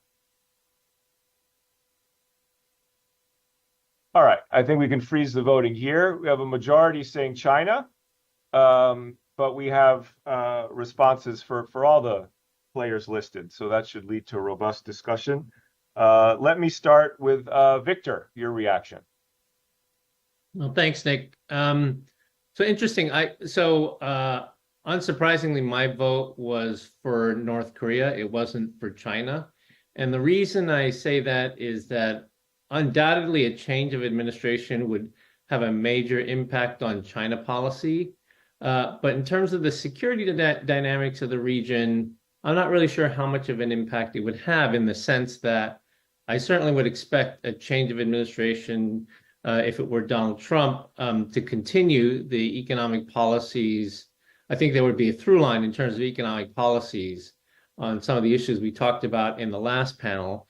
And I would not really expect a big change in policy on Taiwan. I don't know if Lily or others would agree or disagree. I invite opinions on that. My view is that I think that Trump would understand how important Taiwan is to China, and for that reason, he would hold that bargaining chip for eternity if he could. The reason I picked North Korea is because I think this is an area where we would definitely see a change in the administration's policies, and that change would have ripple effects for the region. And so what I'm talking about here is that I do not, even though Trump has denied it, I do not think that the Political article a couple of weeks ago, which talked about Trump willing to basically accept North Korea as a nuclear weapon state as long as they didn't fire ICBMs in the direction of the United States, and then lifting sanctions in order to get them to behave responsibly as a nuclear weapons state. I think, that is not implausible in the sense that it would cost Trump the least. It would probably mean less U.S., Japan, ROK military exercising, which he doesn't like because it's too expensive. But that notion of accepting North Korea as a nuclear weapon state would have ripple effects in the region in terms of security. It would affect the way South Korea looked at their security. It would affect the way Japan looked at their security. Could plausibly even affect the way China looks at its security. So for all those reasons, I chose North Korea because I think in terms of the impact on the region and the region's security, this could be the greatest change. Excellent way to start us off. Bonnie, do you want to respond to Victor's point on Taiwan or anything else, given the outcome of the voting? Sure. Thank you, Nick. I guess when I looked at this poll, I chose China, and maybe that's because I focus quite a bit on China. But the main logic that I have for choosing China was, and actually this aligns very much with what Victor said, as well as our prior panel, which is regardless of who wins the next U.S. presidential election, I think there will still be, U.S. policy will still be very laser focused on China, which from my perspective means that whatever China does in the region will probably merit some form of U.S. or allied response, regardless of which administration. So that makes me think that China has the ability to shape regional dynamics the most, both in terms of its activities, including much of its coercive and assertive activities, but also shaping regional security dynamics in the sense of driving U.S. policy. With respect to Taiwan, I think I'm a little bit more uncertain of where President Trump's policy might be with respect to Taiwan. I've talked to obviously there's not just one Republican view on policy towards Taiwan, but I've heard from some of advisors that would be within the Trump circle that suggest a Taiwan view that's not necessarily a potential policy, U.S. policy for Taiwan that's not necessarily consistent with what we have now. On one hand, we have those who are advocating for the United States to do a lot more on Taiwan. On the other hand, we also have those who are saying that we're doing too much on Taiwan. So I'm not exactly sure where the cards will fall under a Trump administration potentially, or under a Republican administration, but we might see some shift there. Thank you. Great. Sid, would welcome your perspective on this question. Well, I think for many of the same reasons Bonnie just articulated, I actually chose China over North Korea. I have to bear the wrath of Victor later on for this. But my sense is that, the big question going into the election is what will the result mean in terms of U.S. PRC ability to cooperate across the board. We had a great discussion on economics and trade in the first session. And you can be very negative, very pessimistic towards the possibilities for any type of cooperation. But I still would like to understand better how that dynamic will play out. And it could trend either in the direction of some, confidence that there's some mechanism in which the subsequent U.S. president will be able to interact with his Chinese counterparts, or that it would trend even worse. And so the big variable for me is China. I think on North Korea, Victor raises a good point that there are some surprises we could see out of a potential second Trump administration. I'm more inclined to think that, the Singapore-Hanoi formula is behind us. We don't have a South Korean partner actively trying to mediate the contacts. North Korea's program has advanced significantly since 2019 to 2024, and the very reasons that Donald Trump had to walk away from the minuscule concession or minuscule proposal that Kim Jong-un came to the table with his administration, it will be even less appealing to a potential President Trump. There may be some dialogue, but I just don't think that the North Korea factor is going to be potentially as destabilizing, at least in 2024, which was how the question was designed, as much as the China dynamic will be in play. Excellent. Thank you. Charlie, would welcome your reactions. Sure. Thanks for these really interesting questions. The voting I find interesting, and let me just note, just to strike a somewhat discordant note here. I'm surprised Russia is as low as it is, because I think we have the clearest indication if we have a Trump administration on the through line of policy between Russia, China, North Korea, and India, what would happen, and it is with Russia. We know that he has said that he would very likely have a peace process announced the next day, that Republicans led by Donald Trump would cut off aid to Ukraine, and the war would effectively be over. Certainly the Western support for Ukraine's resistance would be over. And therefore, the knock-on effects of that, I think, both in Europe, but also out into the Indo-Pacific, I think would be quite vast on this one. For one thing, we would see what I think many of us sitting in Washington have been quite worried by, greater and deeper collaboration between Russia and China if Russia wins. The wind would be at their back in a way that it has not. And we would see, I think, a deepening of this. I also think the hold would solidify, because China is nothing if not opportunistic, that weathering the storm of economic sanctions and slight military upticks is worth it. So I think Russia has significant and serious knock-on effects. The final thing that I would say is none of the countries listed on our options here are U.S. allies. India, of course, has that intermediate status as a partner at this point, obviously not an ally. And when I read this question, I actually come back to the point that Victor made at the top. Now, Victor's point was if North Korea policy radically changed, other countries would change their politics, their policy settings around the region. And strikes me that a Donald Trump presidency, if we had change in administrations come November, would see significant changes in U.S. allied posture settings. Both, yes, an attempt to kind of hug us more closely where they can. I think most of us read that fantastic quote from an anonymous Japanese diplomat that whoever is elected in the United States, you have to act like it's Christmas morning, and it's just what you had hoped for.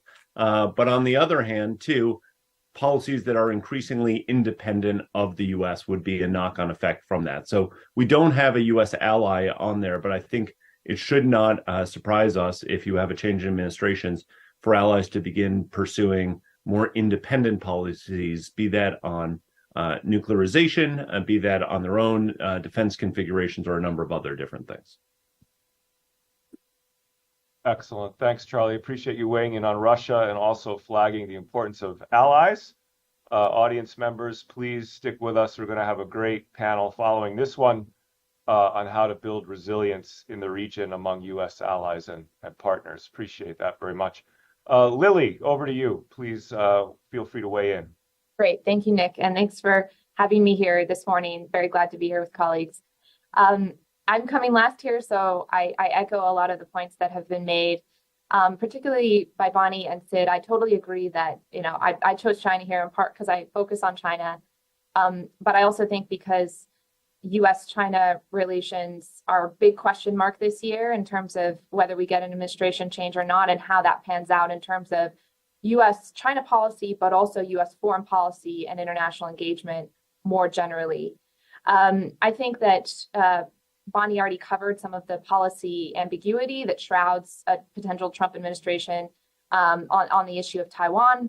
But certainly in the economic domain, we've seen Trump promise pretty aggressive, unsurprisingly, action on China there in ways that would, yes, continue some of the Biden administration's approach, but even go further. There were discussions, for example, about banning Chinese investment in the United States back in the first Trump administration.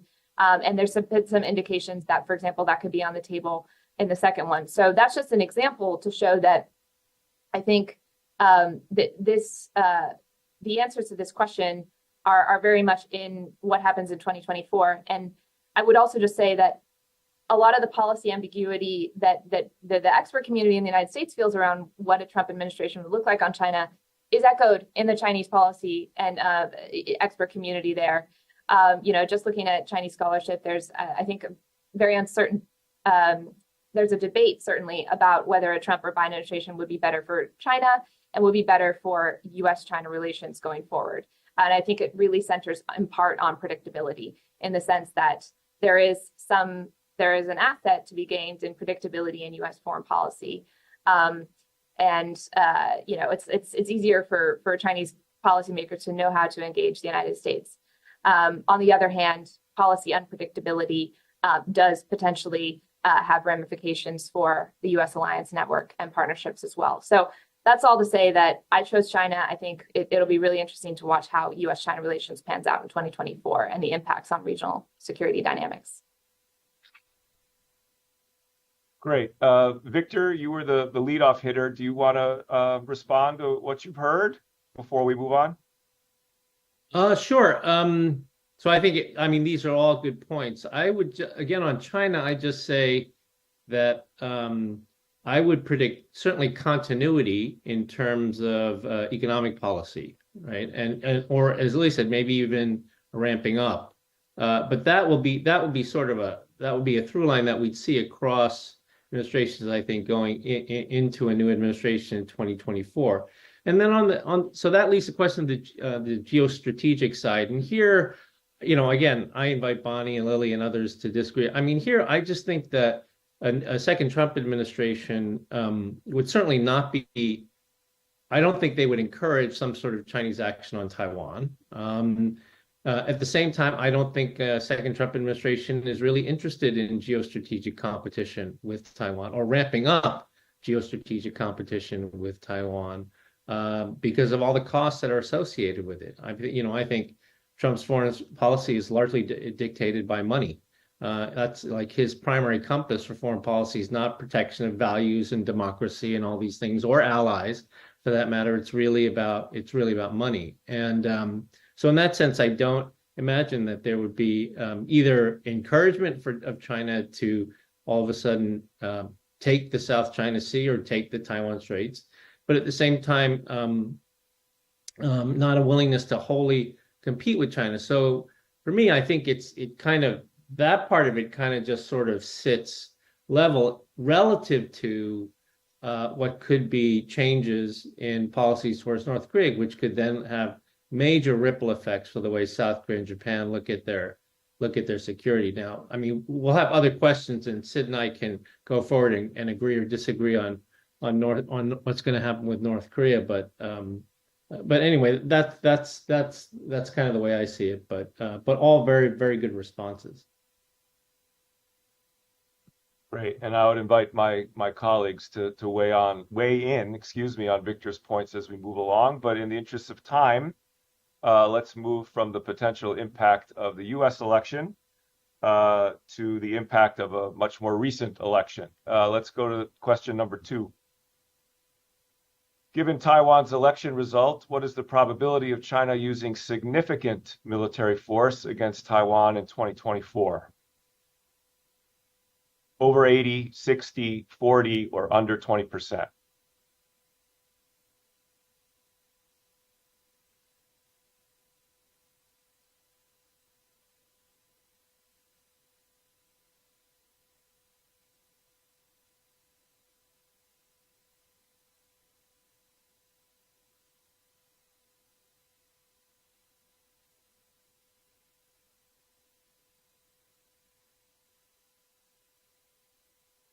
All right, we'll let this go for a few more seconds.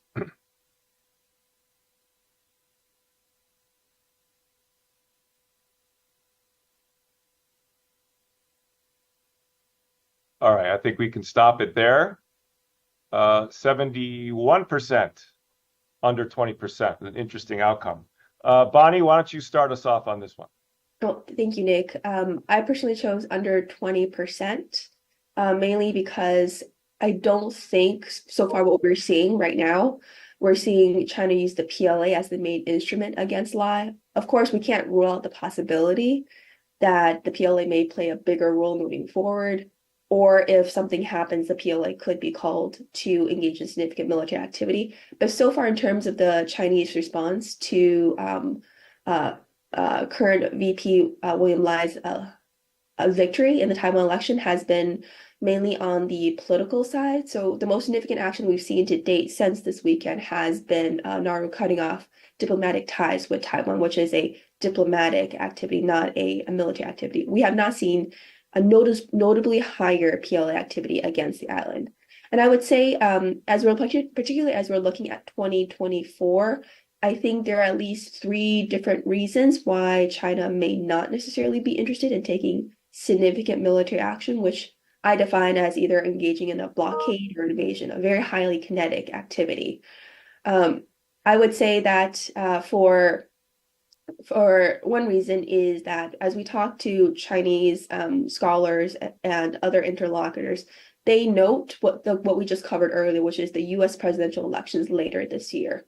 So there is some degree of concern that if China takes significant military action against Taiwan, it could impact U.S. presidential elections in a way that, from their perspective, would harm China's interests. Basically, help make both all the potential U.S. presidential candidates more anti-China and make that a much more central focus in U.S. presidential elections. So I've heard that from Chinese colleagues. The second factor I would note is that even though William Lai won the election, what we're seeing from Chinese media is the recognition that he did not win the presidency with the same majority as President Tsai Ing-wen, and nor did the DPP hold on to maintain control of the majority of Taiwan's legislative yuan, which is their equivalent of their own parliament. So as China looks at Lai's win, yes, they recognize that he won the presidency, but they don't feel he has the same mandate or popular support as Tsai. So hopefully that will put some restraint on Chinese response. The final thing I'll mention is China is still facing significant economic challenges. I believe that was referenced in the prior panel. And with the increasing pace of U.S.-China engagement, somewhat stabilization, U.S.-China ties, I think China is still hoping that the United States can rein in Lai. And I don't think China's first choice or close to top choice would be to take significant military action against Taiwan if needed. Thank you. Great. Sid, how are you thinking about this question? Yeah, I track pretty much with Bonnie, and in particular, even the reasons overlap quite significantly with Bonnie's explanation. It seems for me that, you look at the outcome of the election and, from Beijing's perspective, it looks mildly satisfied. It was not particularly surprised at William Lai's victory. And it has noted the fact that his party has not won a parliamentary majority. He did not have an absolute majority of the vote. And so to some degree, there's no urgency for Beijing to try to exploit either the recent Taiwan election or the upcoming U.S. election, and rather move forward focusing on consolidating internally, looking at the internal political dimensions, the economy, and then working 3 broad audiences going forward on the security side. One would be the Taiwanese public, right? The work is not done with the election. There's still an opportunity to try to win favor within the Taiwanese public to try to drive wedges in the debate about policy toward the mainland. The second audience, of course, is the current Beijing, the current Biden administration, and working with the Biden administration in a way that, China looks sufficiently aggressive enough that we need to be concerned. Maybe we pull punches, which are all favorable strategically to Beijing's interests. And then finally, if it's going to be able to shape an incoming possible Trump administration, it will want to do so in a way that doesn't look like she is immediately aggressively moving to use force and intimidation to achieve progress on the Taiwan issue, but rather is in it for the longer haul. Thank you. So it seems like we have an emerging consensus on the under 20% probability. And the question does say significant military force.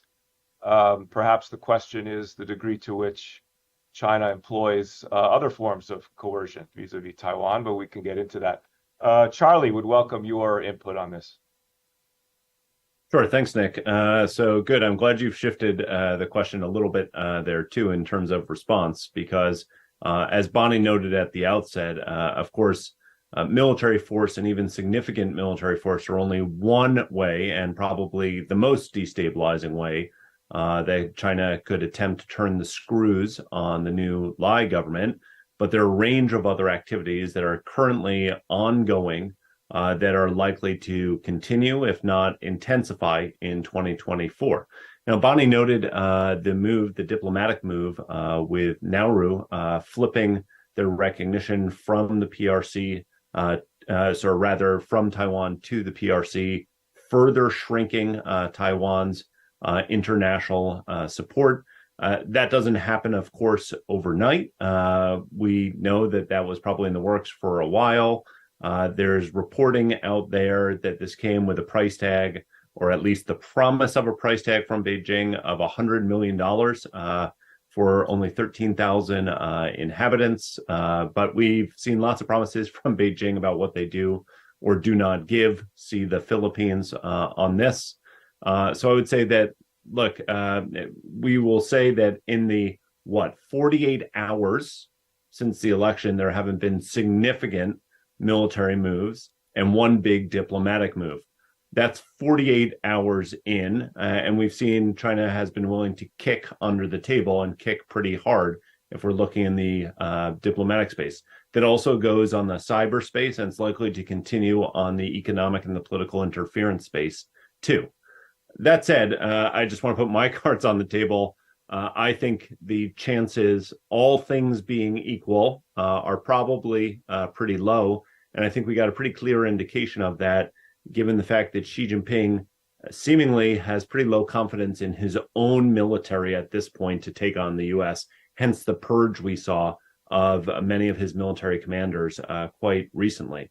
But, and this is really important when we're judging things, we don't judge them in a vacuum, and all things being equal is never true. So this depends simultaneously on both what the new Lai government does, and of course, how Beijing responds to it, and how Xi Jinping thinks about things differently. Because I would underscore what we continued to hear came out after that meeting in Bali between Xi Jinping and Biden, even if we're in a different political and diplomatic space, that Xi Jinping apparently said that he reserved the right to move against Taiwan if Taiwan took significant actions towards its own independence, or if it did not take significant actions. So that all is to say that Sid's point, I think, is really well taken, that this is a significant and growing threat. And so percentages matter, our guesstimates matter, but they don't really matter in terms of how we are preparing ourselves to confront what is indeed a very significant challenge. Great, thank you. Let me turn to Lily and then Victor, and then we'll give Bonnie a chance to respond to all the comments. Lily, please. Great, thanks, Nick. Completely echoing what Charlie said about preparedness. I do want to also agree with the group that my vote here was under 20%. I think that the election was in many ways unprecedented, giving the DPP a third consecutive term for the presidency. And no doubt economic and military coercion toward Taiwan will continue, gray zone activity. So far, yes, I completely agree with colleagues. The Nauru is the main development here. Beijing has also growled at visits by former U.S. officials, some congratulatory remarks and measures by various national leaders and foreign ministers, and issued some statements to show resolve. But I really want to dig into what Bonnie mentioned about the election here, and I think it's important. I think this result was very much baked in by Beijing. Lai was leading in the polls the entire election campaign, so it's not a surprise. In addition, the DPP is not really in a particularly strong position here relative to past administrations. Lai's around 40% was much lower than Tsai's 56% in 2016 and 57% in 2020 of the vote. So the mandate here is a little weaker. And that, Beijing has been pointing out that, that means that 60% of the electorate did not vote for Lai. And I also think that it's important to note that this was something this was something that Lai was struggling with already in the campaign, is that the DPP now might be even more prone to incumbent fatigue. You know, he was never polling above 50%, and that doesn't necessarily relate to cross-strait issues. That relates to very important domestic issues that are difficult to solve. The DPP will also be in the spotlight here. And then the legislative elections, you know, Beijing can point to and say, well, things aren't going completely in the opposite direction for us. The KMT gained 15 seats, you know, so 2 of the independent seats are KMT lined. So I think that there's enough here for Beijing to say things are all right. I think, as Sid said, mildly satisfying. I definitely agree with that. And then finally, I'll note Lai's victory speech indicated very much a consistent position with maybe like a Tsai Ing-wen 2.0 here, a pragmatic kind of pro-status quo stance. So we haven't seen any major changes from him. And I think that's been the expectation all along. So I think that, you know, particularly just looking over the next year, chances are very low. Now, that does not mean that we won't see amped up coercion and gray zone tactics. But when we talk about significant military force, I think the chance is quite low this year. Great, thank you. Victor, over to you. Yeah, so I'm going to try to agree with everybody, but say it in a different way, which is, if I were China, and in 2024, I was focused on my economy, the problems in my military, both in terms of graft and performance, and quite concerned about the general disruption in the international environment caused by 2 wars in the Middle East and in Europe, then this election outcome was probably the best outcome, in the sense that if the KMT had won, that could have created all sorts of unpredictability, including possible impulses that China needs to do more in terms of unification than it might do under the continuation of the DPP rule. At the same time, as Lily said, not a clear majority, certainly less than what Tsai got, and they don't have control of the legislature. So in many ways, China could also claim victory from that particular election as well. So for these reasons, one could argue that this less than 20% vote by the audience does make sense. Of course, as Lily Bonnie and others have said, gray zone tactics will continue, right? Cyber tactics will continue, economic coercion will continue. But in terms of the question of significant military force, where I agree with Bonnie, I define that as meaning beyond what China is doing now, even in the aftermath of the Pelosi visit, beyond what China is doing now. Not that what they're doing now is good, it's very bad, but beyond that, again, absent some really radical statement by Lai, that it doesn't seem likely that China would use significant military force. You can never rule it out, of course. You can never rule that sort of thing out. Politicians are politicians, but all the signals thus far suggest that's not going to be the case. And so I tend to agree with this under 20% number, as appears to all of our colleagues. Great, thanks, Victor. Bonnie, is there anything you'd like to offer in terms of final observations before we move on? Yeah, one other thing I did want to flag is I feel like even though we're all saying that China is not going to use significant military, or rather the percentage is under 20%, I don't think any of us are looking at the situation in the Taiwan Strait and believing that we will have more necessarily stability this year. What I would note is that we keep on hearing from our Chinese colleagues that they're not going to overreact to Lai. But when you start picking that apart and ask them how they would respond if Lai did the exact same thing as Tsai, the response is that China will have to respond more to Lai than if he did the exact same thing as Tsai. So as we look at 2024, if, for example, we have high-level congressional visits to Taiwan, if after the U.S. president is elected, Lai makes there's a phone call between the U.S. president-elect and Lai, similar to what we saw with Tsai before, I don't think China's response will be the same as how they respond to Tsai. I think China will escalate. So I think there is more instability in 2024 than the prior year because of these assumptions China has of Lai. Great. Appreciate that important note of caution, although we managed to generate a consensus that the use of significant military force is probably unlikely. Okay, let's move on to our third question. Relations between China, Russia, and North Korea will cohere further in 2024.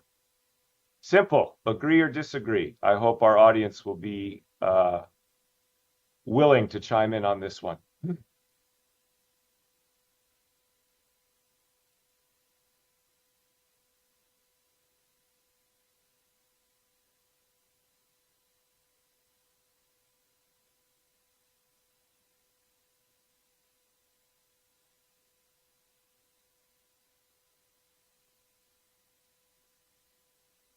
Wait a couple more seconds, but it seems like we have a clear trend line here. Okay, why don't we freeze the voting there? Most of the audience agrees with this statement, but there's plenty to unpack here, without a doubt. So Sid, why don't we start with you? How do you see Yes, this? plenty to unpack. It's an interesting question, a bit oversimplified, because the question is the answer seems to be, to me, a yes, but on the good side, things right now are generally going well for Pyongyang. It's developing some type of survival mechanisms post-COVID to try to adhere to their inflexible position on denuclearization, follow through on their assertions that they will survive through self-alliance. They will have diplomatic relations with those countries who are willing to treat them with respect and dignity. In other words, that accept them as a nuclear power. And they are increasingly finding that this international environment that's emerging with Russia and China openly challenging the U.S.-led liberal order is conducive to North Korea's roadmap that they had envisioned for the future. And yet at the same time, as you look at the bloc and its possibilities, and you compare it immediately to the U.S. ROK Japan trilateral alliance, for example, you look at the imagery of the Camp David summit and the types of events that have taken place trilaterally in the military domain, the trilateral interlinkage on the economic side, the reconciliation that's on historical issues that has developed under President Yoon.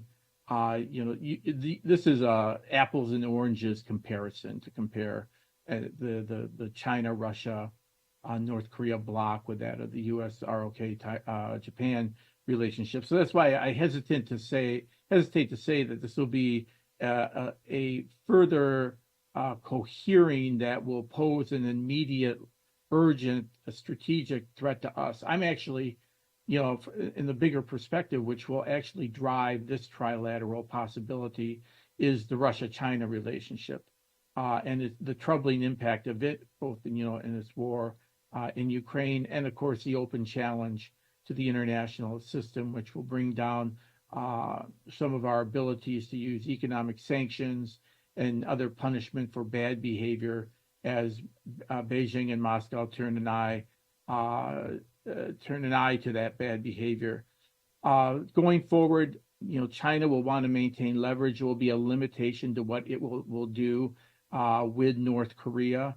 I think that's the same with Vladimir Putin. I see a very opportunistic seizing, the opportunity presented by North Korea's ability to meet some of their munitions requirements on the battlefield, and paying the price in some high visibility diplomacy. The foreign ministers just visited Pyongyang. But at the end of the day, it doesn't seem to me like the real threat posed by a strong trilateral bloc warrants a sense of doom and gloom about this development. I think it'll be limited at the end of the day there will be limits to the threat to the U.S. security interests and that of our allies posed by this cooperation. Excellent, thank you. Charlie, would invite you to weigh in either on the trilateral nexus, bilateral relationships, or unilateral actions by any of these actors. Go ahead, please. Thanks, Nick. Look, I don't actually have very much to add. I find myself in more or less complete agreement with the audience, or at least 80%, 86% of the audience who's chimed in on this, that it strikes me that there's no reason for this consortium, or whatever it is that we're calling it, to deepen further. In fact, it seems to have every advantage for every one of the players, and further, and in maybe slight variation to what Sid has said, although I'm not sure he would disagree with this at all. We've seen lots of troubling signs of what this deepening relationship between North Korea and Russia looks like at this point, between China and Russia, and know that this can cause a significant amount of damage for not only U.S. but for allied interests as well. And I would expect in every way, shape, and form, pending various wild cards that we can't quite foresee, this to continue deepening this year, leading to some really troubling questions, not only on the diplomatic front, but on kind of simultaneity fronts, on weapons production, on weapons transfers, and on continuing to carve out space in the kind of approval for the actions that we've already seen here. Great, thank you. Victor, Charlie mentioned weapons transfers. Feel free to chime in on that, or any other aspects of this that caught your attention. Sure. Thanks, Nick. So all very good points. So I guess I had a couple of reactions to this. The first is, my immediate reaction was that 14% who said disagree maybe read the question to mean that, well, it's already cohered so much it couldn't cohere any further, right? Maybe that's the way they were looking at it. I tend to agree with the 86%. A couple of reactions. One, it leads me to think, like, if this is the case, if our audience is right, how does the administration respond to something like this, right? Or how does a new if we go back to our first question, if there's a change of administration, how would they respond to this? It seems like Trump already has an answer for Ukraine, which is he'd end the war in a day, which I can't imagine means he's going to support Ukraine. It means he's going to abandon Ukraine. On North Korea, again, Sid and I can disagree on this, and we can probably talk about this for hours. Like, I think he would still try to resurrect this what do we call it? It was sort of a brotherly love, or love letters. He tried to resurrect that with Kim Jong-un, in large part because I think we're going to see a lot of North Korean provocations in this election year. So he'll feel a need to sort of do that. And then on China, I think while he certainly won't give in or invite China to take Taiwan, he will seek some sort of geostrategic engagement with with China on other issues. So it does make me think about, like, how would a U.S. administration respond, a new U.S. administration, if there were a new one, would respond to these sorts of things in 2024, which would also signal big changes in U.S. policy. Going back to our first question about how this would affect allies and partners. Third point is that this cohering of the China, Russia, and North Korea relationship does beg the question of what are our global institutions of governance now? With our ability no longer to get anything through the UN Security Council, right? Anything remotely resembling a UN Security Council resolution sanctioning deviant behavior in the international system because of Chinese and Russian united opposition. Where do we go in terms of global governance? Is it the G7? Is it NATO and the AP4? These are big, important questions.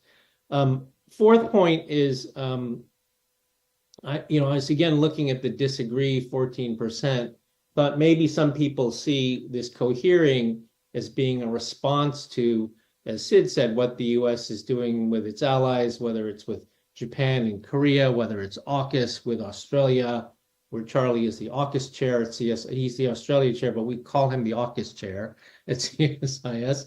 Whether it's in reaction to those sorts of things. And I would say no, I don't think it's in reaction to what the United States is doing with its allies and partners. And then lastly, when I look at the notion of these three countries cohering, and Sid made the point earlier, China and Russia will grow closer, but China certainly isn't necessarily doesn't want to be entrapped in the conflict in Europe, nor in the Middle East. But what North Korea is doing with Russia is forcing China to get closer to North Korea. So my point is that if we look at the way the 3 points in this axis, the one I see cohering more, relatively speaking, in 2024 is China and North Korea, largely because China is fond of saying they have no influence over North Korea, but they jealously guard that influence over North Korea. And so the closer that Russia and North Korea get, the more China will feel its need to try to engage, to try to strategically tighten its relationship with North Korea. After the failure of the Trump summitry in Hanoi, Xi Jinping stopped meeting with Kim Jong-un. Someone can correct me if that's not right, but I think after 5 summit meetings, he stopped meeting with Kim Jong-un. Now that the North Korean foreign minister is in Moscow, and there will probably be a Putin-Kim summit following, you can bet Xi Jinping is going to start meeting with Kim Jong-un again. So that particular axis of this triangle, I think, will cohere even more than the others in 2024. Thanks, Victor. Bonnie, do you agree on the Russia-North Korea nexus advancing China-North Korea ties this year? And feel free to share any other observations and reactions to what you heard so far. Sure, thank you. I largely agree with what's been said before. To Victor's point of why we have 14% choosing that the three sides will not cohere, and building on what the point that Victor mentioned, I do think that there is quite a bit of anxiety within China looking at deepening Russia-North Korea relations. From China's perspective, there's an understanding that Russia does not have the same interest on the Korean Peninsula, and Russia may be more forthcoming or less prohibited, less restrained when it comes to non-proliferation issues. So some of the coherence that we might see, or some of the strengthening of China-North Korea relations, may be precisely because China does not want Russia to have more influence over North Korea. But as Victor and others have said, I think Russia's influence over North Korea is still not anywhere close to China's influence. But I could understand how some folks might view that as potentially making it difficult to see how China, Russia, and North Korea, all three might cohere in 2024. I will mention from China's perspective, looking at 2024, we've seen Chinese political leaders mention that 2024 is a critical year, the 75th anniversary of establishment of diplomatic ties with both Russia and North Korea. And this past December, we saw the first senior North Korean visit to China in mid-December to meet with PRC Vice Foreign Minister Sun Weidong, the first visit since the 2020, since the pandemic. And during that visit, the two sides agreed to deepen friendly and cooperative relations and boost strategic cooperation. We also saw right around on New Year's Eve, December 31st, that Xi and Putin exchanged New Year's messages, as well as China's Premier Li Qiang exchanged a phone call with the Russian Prime Minister. And I believe Chinese Foreign Minister Wang Yi's first call in this new year was with his Russian counterpart. And interestingly, the Xi-Putin messages, as well as Foreign Minister Wang Yi's calls, they were not recorded in the English version of the Chinese Foreign Ministry website. You can find it in the Chinese version of it, but for some reason it was not shown in English.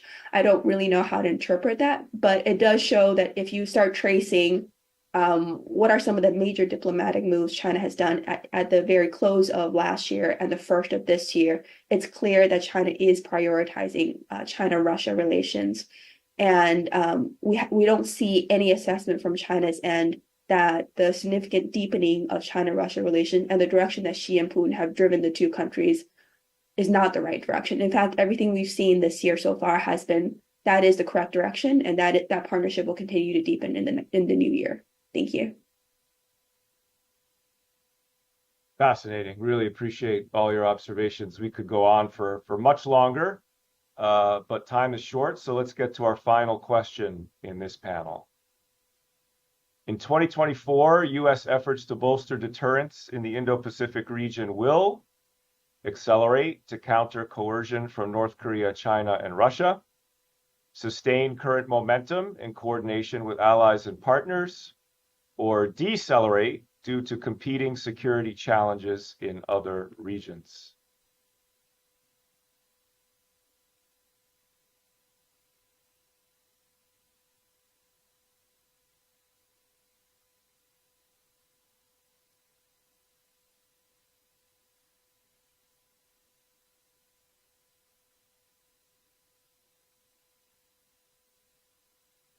So far, the audience is favoring current momentum, but let's encourage some other people to chime in.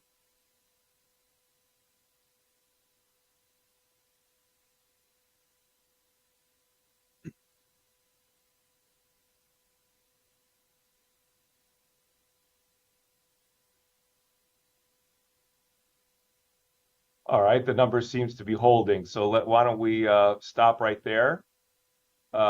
Majority sustain current momentum, some in favor of acceleration, and also some predictions that could decelerate, excuse me, due to other competing security challenges. Charlie, why don't you start us off on this? Yeah, thanks. As with a lot of these questions, it depends exactly how we define the question and some of the terms that we're dealing with. And I say that up front because I probably put myself on that 28% category that the U.S. efforts to bolster deterrence are likely to accelerate, but only if we define accelerate in terms of things that are already in play will begin to come online more than they have in the past. Now, that's despite the fact that I think we have to acknowledge up front that the Indo-Pacific is one of many theaters that the U.S. is paying attention to. See Ukraine, see the Middle East at this point. That the penchant for U.S. domestic politics in an election year to kind of drown out, not only any other conversation, but any other kind of budgetary through lines is immense. But also because this is not only about the United States, this is also about the actions that the United States is taking in concert with its allies and partners. We should also note that many of our allies and partners, despite wanting to accelerate deterrence, are beginning to, and there's a penchant for moving into the wait and see mode about U.S. elections. That is, they want to do more to bolster where they are, but there's a penchant too for waiting to see what the U.S. comes up with, and then it will move, which is, I would say, counterproductive, but nevertheless a reality of politics. Now, one of the reasons why I started my comment about, we're likely to see the bolstering of deterrence because more things will come online, we have to start this conversation by acknowledging just how many things are going on at this point. Not only do we see vast kind of increases in U.S.-Japanese cooperation, starting with what Tokyo is doing, but kind of in conjunction. But if you look at the trilateral between South Korea, Japan, and the U.S., if we look at the trilateral configuration between Japan beginning to do much more with Australia and the United States, if we look at all the work that the U.S.-Philippine relationship has, the great strides that have occurred, if we look at what's happening between the United States and Papua New Guinea after they signed their defense pact, if we look at pending Congress actually funding the COFA compacts, likely, and that's a fingers crossed moment at this point, but the idea kind of nailing down U.S. posture out of the compact states. And then, of course, speaking as the AUKUS/Australia chair, I should say we're likely to see kind of the acceleration of SURF West, that is submarine rotational forces west out in Perth, as well as various other force posture initiatives taking place around Australia, particularly up in the Northern Territories, to augment the presence, rotational presence of U.S. forces, plus Japanese forces training in those areas, which is, again, when you add up A plus C plus D plus E, there's an enormous amount of things going on in the region to bolster deterrence. I think they're likely to come online in larger form. However, I will note that, of course, because of other factors, both political, domestically here in the US, but regionally, those are likely to impact both the focus and the scale of US efforts over the next year. Excellent. Thanks, Charlie, for starting us off with that comprehensive overview. Victor, over to you. Thanks. So I took I took the large people who preferred the color pink in this question to mean sustaining. So it's a slightly different take than what Charlie. Sustaining means implementing. So I defined sort of sustaining the current pace as implementation of the initiatives that have already been started. Why? Because it's an election year. It's very hard to imagine big new initiatives coming out of the administration in an election year. There are a whole host of things that will keep them busy. Everything, all the things Charlie mentioned on AUKUS, on the Camp David deliverables, on all those sorts of things. And, you know, as we all know in DC, people is policy, or people are policy. And the movement of Kurt Campbell from the White House coordinator office to number 2 at state, I think means that you'll have an individual who's doing Asia that has will have a lot of bureaucratic power, and therefore will be focusing on implementing these things. You know, many of these initiatives were created in the White House, they're created top down, but now they're in the implementation phase with an advocate of these things at the State Department who has a lot of bureaucratic power in the U.S. government. So that's how I saw the pink bar, that sustaining meant implementing these sorts of things rather than flashy, bright new initiatives. Second, I entirely agree with Charlie's point about, and I'm sure it'll be discussed in the next panel, about allies and partners. We might be sustaining and implementing these new initiatives, but you know, embedded in implementation of those new initiatives is increased capabilities, increased coordination, increased jointness with allies, right? Which are steps up for them, right? Whether they're talking about Japan, Korea, Australia. So I would expect to see, if we were to ask this question and switch the United States out and put in allied efforts to bolster deterrence, I would have been in the blue, right? I would have been in the blue, which is, you know, real steps that they're taking, whether it's on intelligence sharing, on interoperability, on command structure. I think we're seeing on defense spending, we're seeing things there. The third point that I'll make, which doesn't necessarily, well, I mean, it kind of does fit into this question, is, you know, despite all the things we've said in the beginning about a less than 20% chance that China would do something on Taiwan, you know, at sort of the planning, at the think tank level, you know, we're having many more conversations now about the possibility of dual contingencies in the region, right? I mean, given obviously there's a lot going on in Europe and in the Middle East, but that also raises questions about whether there could be dual contingencies in the region, whether that, you know, particularly with regard to Taiwan and the Korean Peninsula. So it's just a point worth making, because it's something, again, at the, you know, people, our job is to like worst case things. And so, you know, we look at that, and, you know, given the fact that a war in Europe, like one we never thought could happen again, is raging now, and the possibility of expansion of a war in the Middle East, you can't rule out the possibility that there could be contingencies in Asia, and that there could be so-called opportunistic aggression once one contingency starts.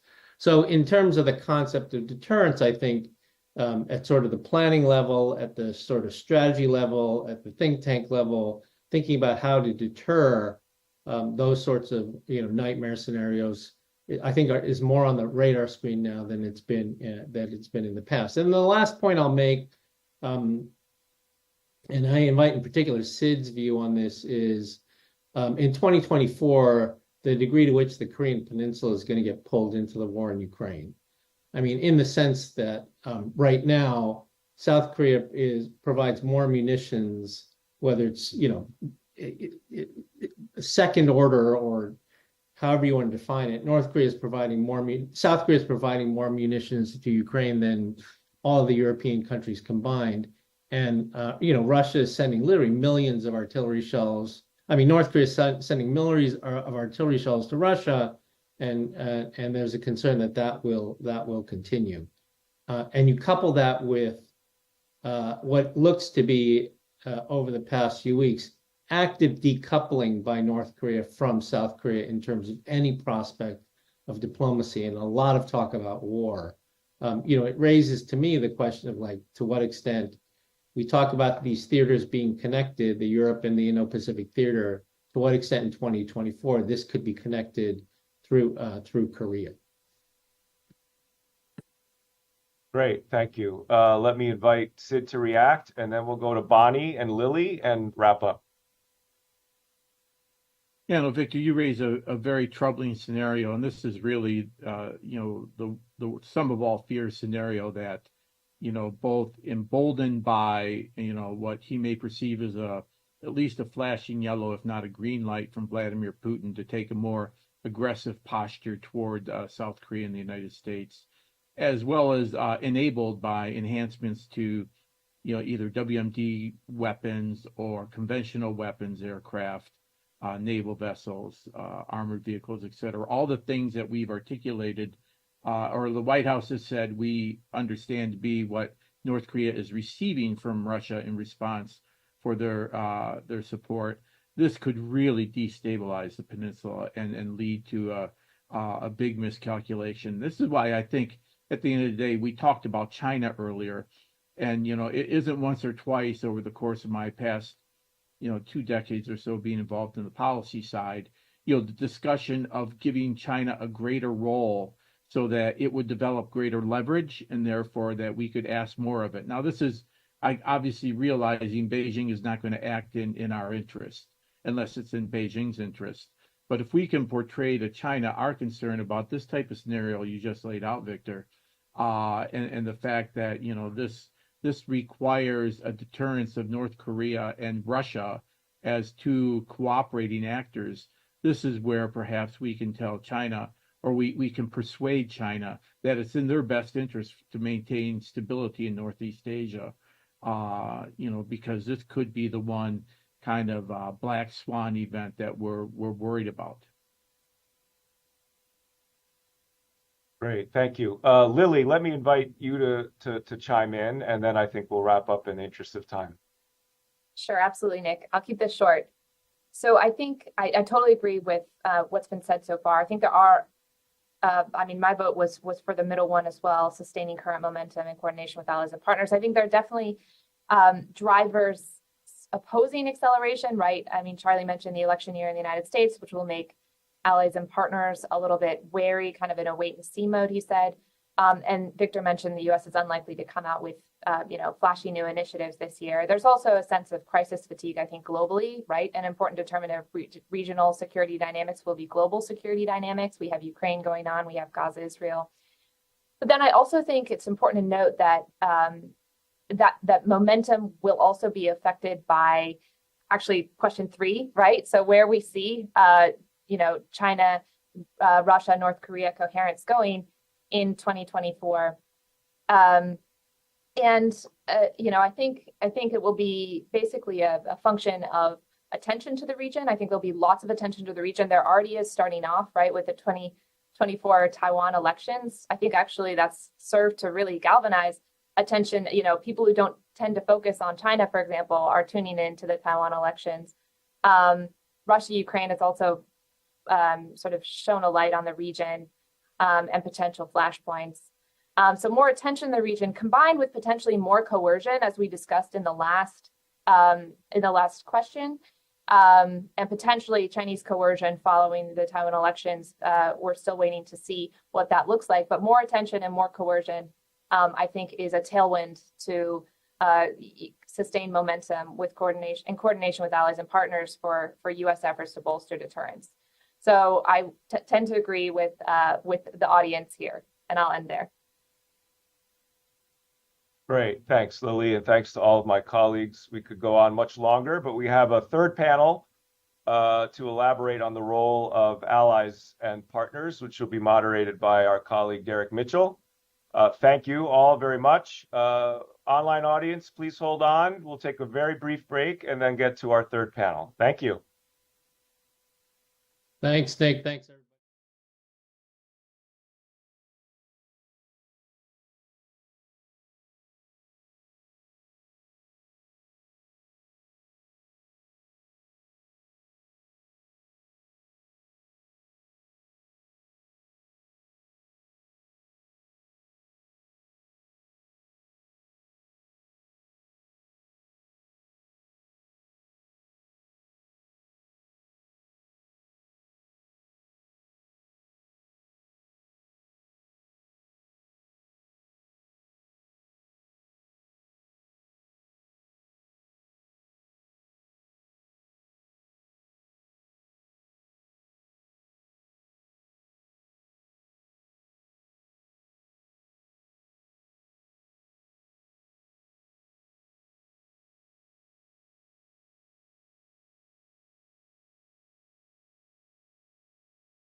Okay, we are back. Welcome to everybody who stuck with us through the morning here in Washington, wherever you are, evening or afternoon. My name is Derek Mitchell. I'm a senior advisor for the President's Office and for the Asia program at CSIS, and had been at CSIS 15, 20 years ago, and wonderful to be back. This is the first time I've done one of these, so I'm very much looking forward to this panel discussion. I've listened to the conversation so far, and it really has been quite rich. So I think that's all teed up. A lot of conversation, discussion about allies and partners. And now we are going to talk in some more depth about the perspective of allies and partners. The title of the panel is Allies and Partners, Building Resilience in an Era of Uncertainty. Let me jump into the folks you see on your screen who will be speaking over the next hour or so. I think you know most of them. They are very well known to all of you, so I don't need to introduce them too much. Chris Johnstone is Senior Advisor and Japan Chair at CSIS, and spent decades in the U.S. government. Rick Rossell is the Senior Advisor and Chair in U.S.-India Policy Studies at CSIS. Katrin Katz, who I hadn't met before. Very good to see you, Katrin. But she is Adjunct Fellow Non-Resident Korea Chair at CSIS, Professor of Practice at the University of Miami. She has served as Director for Japan, Korea, and Oceanic Affairs at the NSC from 2007 to 2008. And most importantly, when I looked at her bio, she is a Fletcher School grad. So like I am, so good to see you, Katrin. Catherine Pack is a Senior Fellow at the Asia Chair at CSIS and was most recently, last year, Director for Southeast Asia and the Pacific at the NSC, so relatively new to CSIS. And then Greg Poling, many of you know, Senior Fellow and Director, Southeast Asia Program and Asia Maritime Transparency Initiative at CSIS. So again, welcome to everybody. And let us jump right in to the first question. You all know, I think many people have heard about 2024 being the year of elections. Maybe more than half of the people involved in this year of elections and more than half of the global population will be voting this year in elections. Some are free and fair, some not, but Asia is not immune to this. So the first question gets to the issue of which election will have the greatest impact on Indo-Pacific geopolitics in 2024. Indonesia, South Korea, India, Taiwan. Originally we had in there, I guess it's just those four we'll start with, of which of these four elections will have the greatest impact. We'll give a little bit of time. Taiwan, there's more advantage in the fact that they just had their election. We had a bit of a conversation about that earlier. And there's no doubt that elections matter, that results of elections do matter, whether it's in the United States or in the region. So let me see. It looks like Taiwan has gotten the advantage, though India is closing in fast. So let me keep this open a little bit longer just to make sure we have a full range of folks who have spoken on this. All right, let's give it another 10 seconds. All right, 4, 3, 2, 1. Let's close that out. So we have just about 55, about half Taiwan, a third India, some Indonesia, and some South Korea. And to clarify, in Indonesia, there'll be national elections. They'll be held in February, first round anyway. In South Korea, there'll be legislative elections in April. In India, which is a massive logistical operation, we'll have those in April and May. And Taiwan, as you all know, just happened. So let me just turn to, we had a lot of discussion on Taiwan. Let me just ask maybe Rick to start off on India. Let's take a third of the folks here to analyze what is the India election about and how much do you think that will have an impact? Do you agree with this result, Rick? Yeah, it probably didn't rate higher because I think there's largely expectations that Prime Minister Modi has a cakewalk ahead for winning a third term in the parliamentary elections. So it may not have an impact in terms of accelerating, decelerating, or changing the trajectory.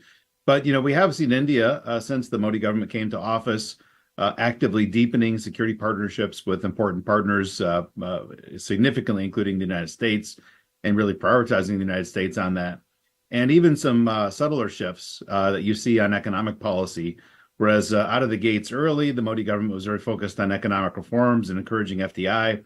Now it's a lot more focused on tying up relationships with the United States and others to try to encourage manufacturing supply chain shifts, particularly in those strategic sectors like semiconductors and things, where we both agree we shouldn't let China really kind of run the table and dominate. But overall, hoping that we see India more proactive on general trade policy on basic items like soaps and shampoos and things like that. We're still hoping that maybe there's something more exciting coming in the third innings if the Modi government wins. But it is Indian elections, and every time you think you got something settled and assured too, they tend to surprise. So as I told my friends, I'd bet a nickel that Prime Minister Modi remains in office. I'm not betting my life savings on it. Right.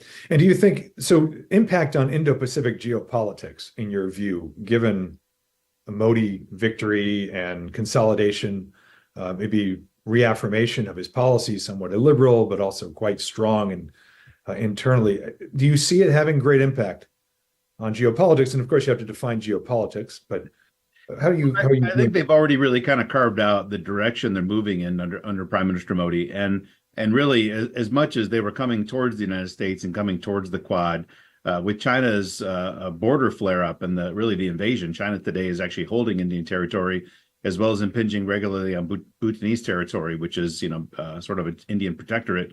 That really accelerated things. So I do feel, as with a lot of us, a lot of it is reactionary. What steps does China take? How much risk do we believe that puts on us?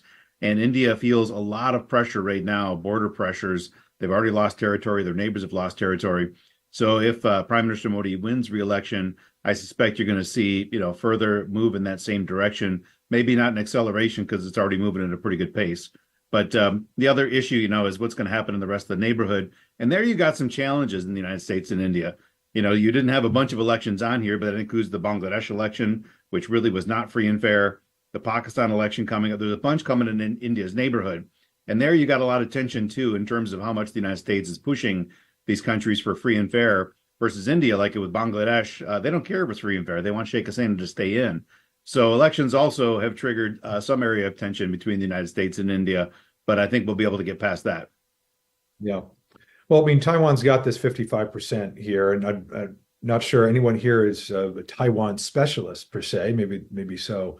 But Chris, do you want to comment on, you may have heard what Bonnie Lin and others said in the previous panel, but any thoughts about what's occurred over the weekend and your view as to why 55% would view it having the greatest impact over, say, India, Indonesia, or South Korea? Sure, Derek, and thanks and good morning to everyone. And I'll say a couple of words on Taiwan, and then I want to talk for just a minute about a country that's not on this list, which is Japan. Right. So first, I very much agree with the 55% vote here that the Taiwan election has the greatest impact on Indo-Pacific geopolitics in the year ahead and beyond. I listened to the conversation before. I take all the points and agree that the likelihood of major military action on the part of Beijing is quite low in 2024. I certainly think, as other observers have pointed out, you had a relatively muted response from Beijing over the weekend to the results. You had, I think, some disciplined statements from President Lai, perhaps other areas where Beijing might take some solace, the fact that the KMT retained a majority in the LY. But look, I think it's also the case that there's nothing about the results on Saturday that will lead to greater optimism, I think, in Beijing that unification is coming any closer. And so that raises for me, I think, the specter of continued and likely heightened coercion, economic coercion, disinformation coercion, military gray zone coercion.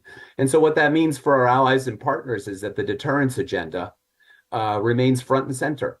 The importance of Japan's buildup, including in the Southwest Islands, investments in new capabilities, Australia's buildup under its Defense Strategic Review, the new cooperation under AUKUS, the progress with the Philippines, all these things, this momentum remains vital. to preserving deterrence in the Taiwan Strait. While there is maybe some reason for cautious optimism about what happened over the weekend, we shouldn't lose sight of the big picture here, which is still, I think, pretty formidable. The other point that I would make is I think all of us confront the question of how do we sustain Taiwan's resilience in the face of this coercion? All of us, all of our U.S. allies and partners, we have our own variations on a one China policy and limits that each of us in different ways imposes on the way we engage Taiwan. But I also think we all collectively have an interest in sustaining Taiwan's confidence as a democracy and its ability to resist the coercion that it gets across the Taiwan Strait. So I think that's an important part of our agenda for the year ahead. How can we more effectively support Taiwan's political and economic resilience in the face of what it's going to continue to experience across the Strait? I'll say a bit more about Japan later, but maybe I'll stop there, Derek. Okay, you're absolutely right that Japan is not here. There could potentially be an election this year. And Japan is always central to our approach to the Indo-Pacific and has huge impact on geopolitics. Let me turn, we always say, Greg, that Indonesia is the most important country in the world people know so little about. And yet they have elections this year. And Southeast Asia doesn't seem to be included in a lot of the new structures and initiatives that are happening in the region to date. What is your thinking about that election? What are the dynamics of that election? And what do you think might be the impact of whatever likely result will come out of it?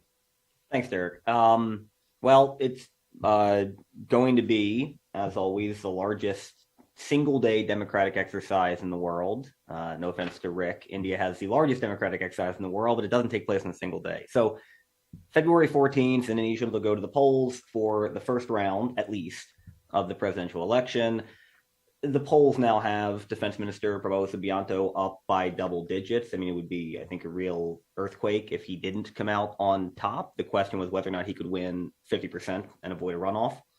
Doesn't seem likely, but who knows? If he can't get 50%, then it'll be him against either Anies Baswedan, former governor of Jakarta, who's really the only opposition candidate running in opposition to current President Jokowi's policies, or Ganjar Pranowo. Both Ganjar and Prabowo are running in this kind of weird effort to be Jokowi's legacy, to carry on Jokowi's political legacy, be his successor. And so you've kind of got two, continuity candidates against one real opposition candidate. We'll see what happens, but better than even money, Prabowo ends up by this summer as the next president of Indonesia. Doesn't radically change Indonesia's foreign policy. Indonesia is always going to maintain, as it has since independence, its free and active, or active and independent foreign policy. Every Indonesian president puts their own new term on what is effectively the same foreign policy: friends to all, enemies to none.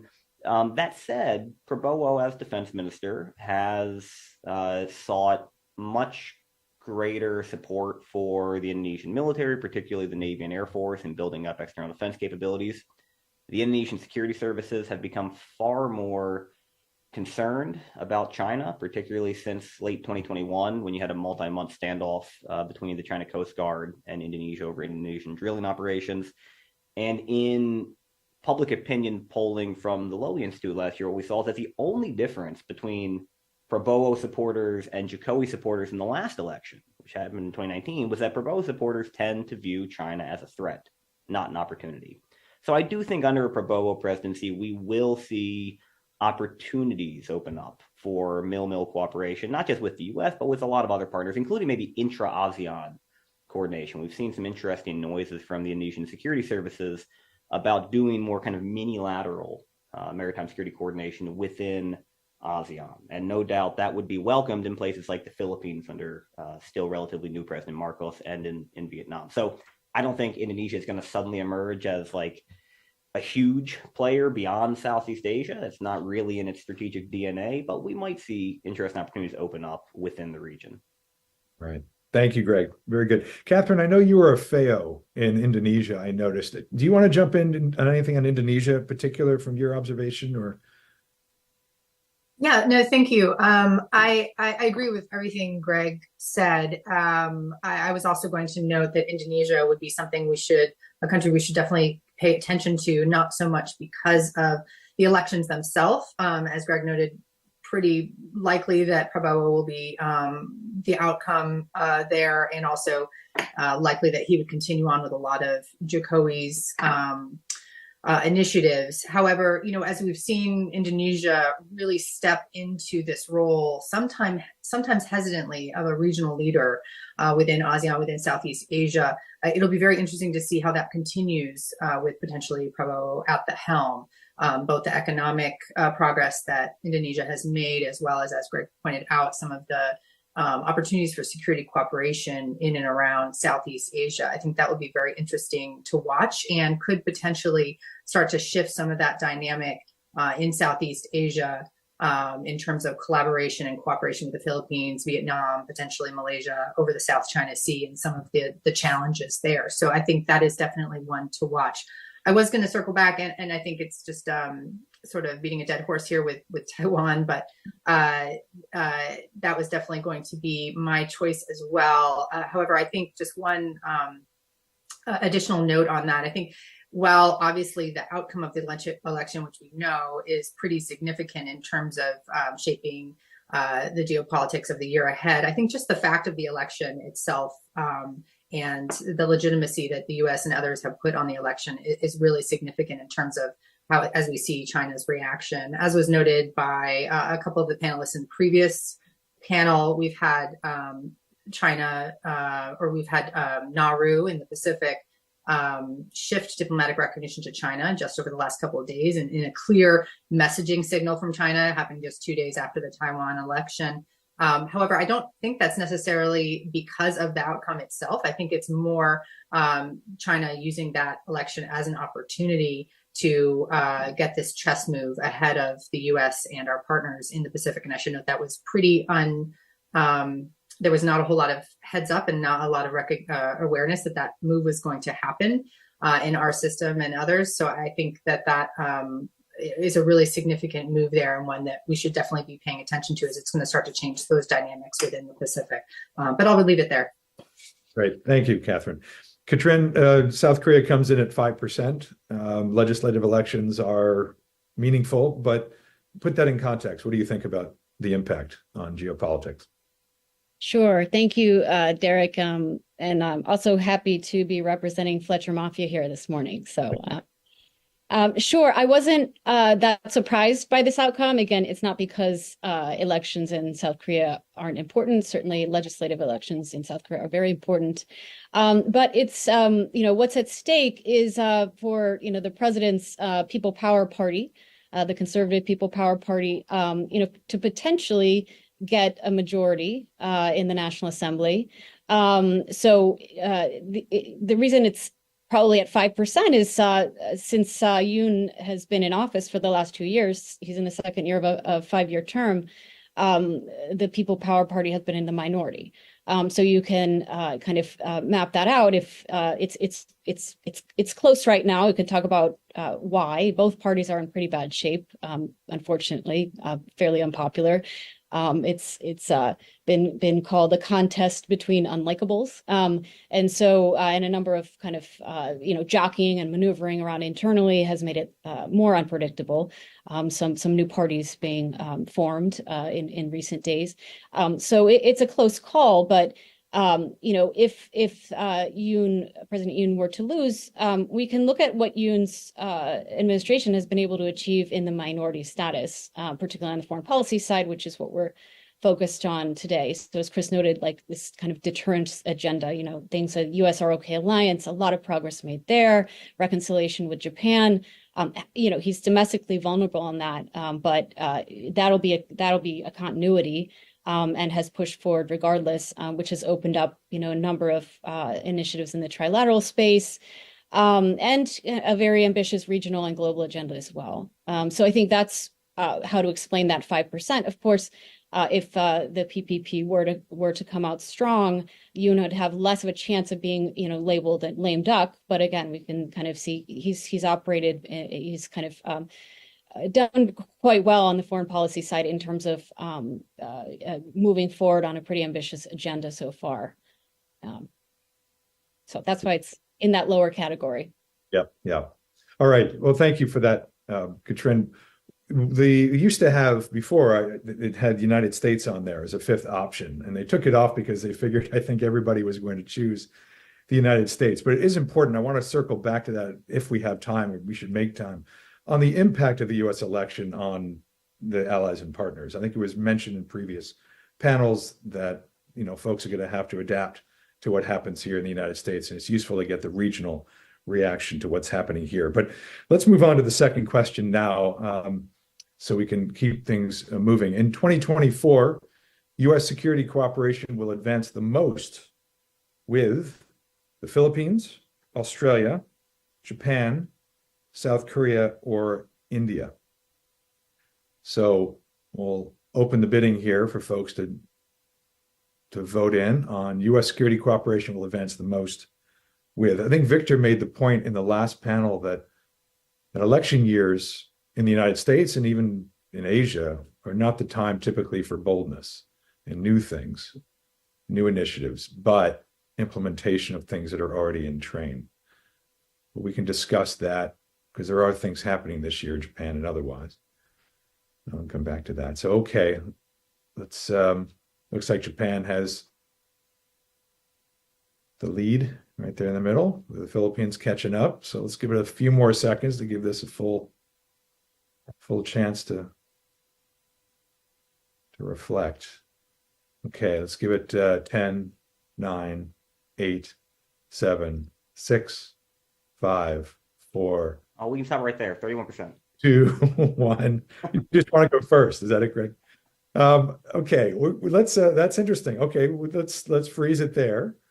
Though, I think it's a great reflection of differences, divisions, which makes for a good conversation.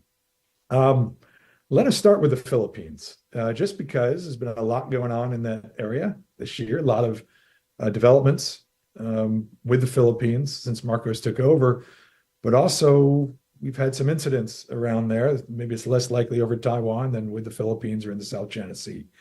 So tell us, Greg, what your observation is. Do you agree with this? I think I do. I mean, you're right there that I don't expect that in any of these cases we're going to see major new alliance announcements. There's been so much energy over the last 2 years that this will be a year for implementation. But I think among those, you can make a pretty honest case that the Philippines saw at least as much, if not more, relative advancement than, say, Australia under AUKUS, especially given how low the alliance was at the end of the Duterte era. So since President Marcos took over, we've seen very rapid implementation of the joint vision statement on the 21st century U.S.-Philippine alliance, which was announced at the end of 2021. The allies signed their first ever set of mutual defense guidelines at the beginning of this year. Beginning of 2023, when Marcos was in town. We had the announcement of the new EDCA sites, 4 new Philippine military bases, to which the U.S. will get access to construct facilities and pre-position equipment. That brings the total there to 9. Now we're seeing tens of millions of dollars rolled out by the Pentagon to fund construction at those 9 bases. So both a small U.S. footprint, but more importantly, helping the modernization of the armed forces of the Philippines. Hopefully, we get a General Security of Military Information Agreement this year, which has been in the works for what feels like forever. That is the last piece of that joint vision statement that hasn't been implemented. We also get a lot of networking with the other alliances. In the first quarter of 2024, the Philippines and Japan expect to sign the reciprocal access agreement, which will allow joint training for Filipinos and Japanese soldiers.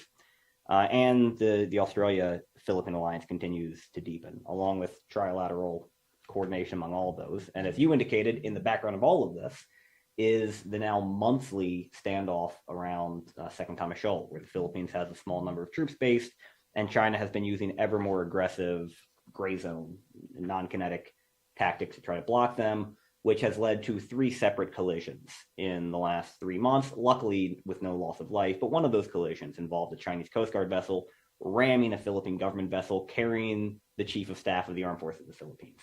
it is hard to imagine another scenario anywhere in the world in which you could intentionally ram a vessel with the highest ranking military officer of another country and not have that be an active war.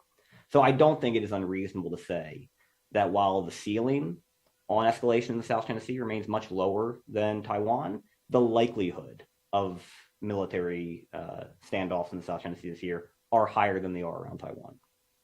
Yeah. China has done a remarkable job of pushing our allies towards us and making the security agenda more robust in ways we wouldn't have dreamed of, or maybe we did dream of in the old days in the Pentagon, but now are reality. So the Philippines is one. Japan is another remarkable example of that. So I understand why people had Japan in the lead for most of this. But when we come back to you, Chris, you wanted to say a bit about Japan. So here's an opportunity to expand. Yeah, so the first thing I'd say, Derek, what's interesting, right, the divisions here reflect the reality over the last few years that all of these relationships have been getting stronger. All U.S. alliances have been getting stronger at the same time over the last 2, 3, 4 years. And frankly, I can't remember a time, certainly since the end of the Cold War, when that was the case, when they were all getting stronger at the same time. And just as you said, I think that reflects a growing common sense of concern about the security environment. So I think that's interesting, and I think it's reflected in the results here. Look, I mean, my vote, I think, won't surprise you. I think you're going to see some pretty significant steps forward in the U.S.-Japan alliance this year. I will say we're entering a period of political uncertainty in Japan as well. Certainly period of political uncertainty here, but also in Japan.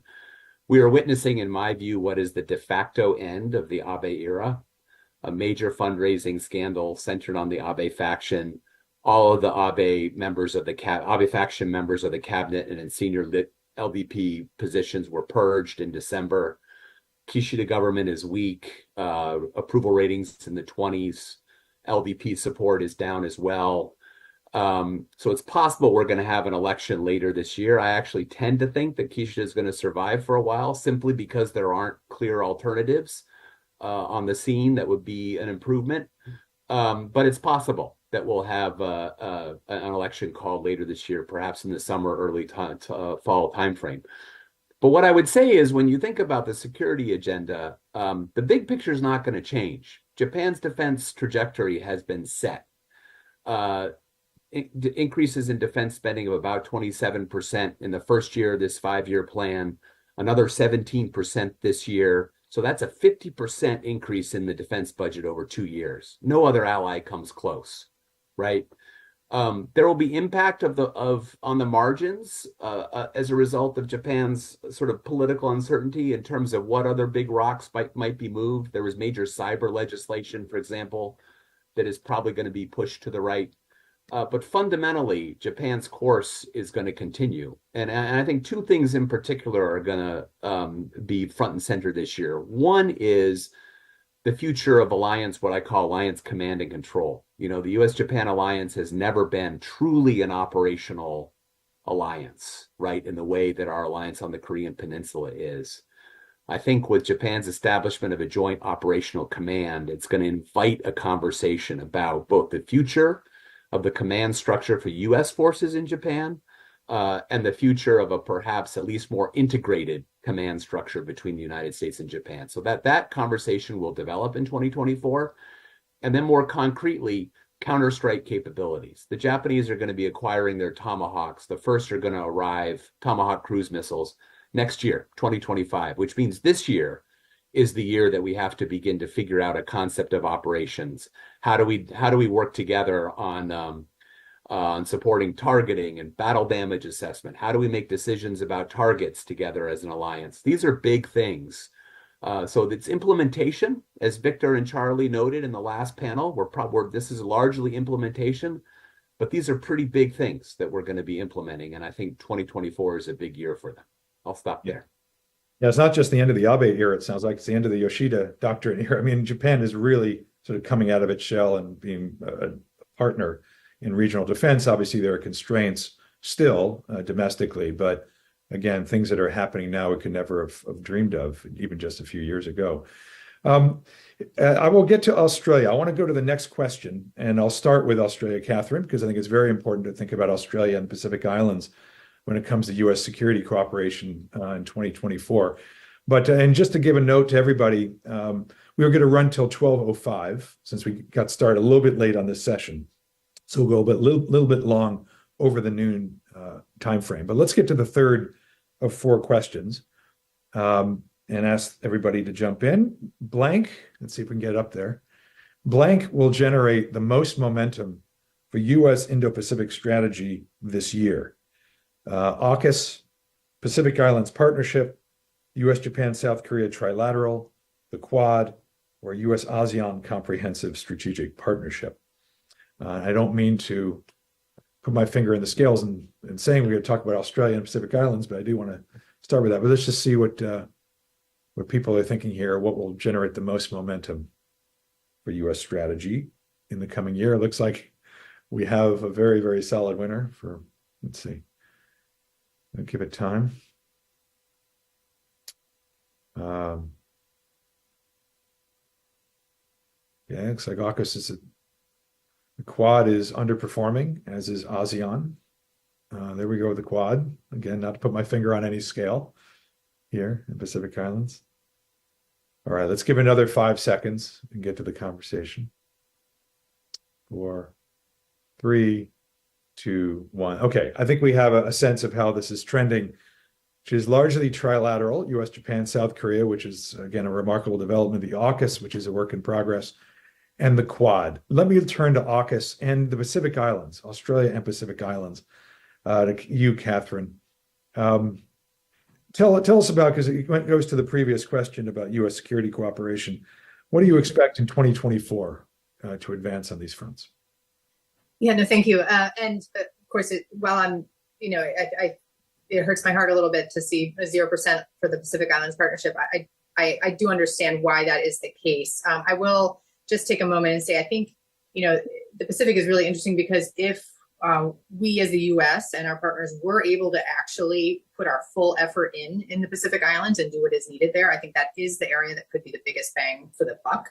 But I think we're very unlikely to do what's required to get an A+ there. And that's not to say we haven't been doing some really amazing advancements in the Pacific in terms of deepening our engagement there, our work with partners and allies like Australia, New Zealand, and others. But I'm talking about not just millions of dollars, but really looking at billions of dollars for loss and damage, getting diplomatic presence in every country across the region, which China has, by the way, changing the way we do infrastructure projects, all these things that I think are a little too much to hope for us in 2024. Hopefully we can look to that in the near future, however.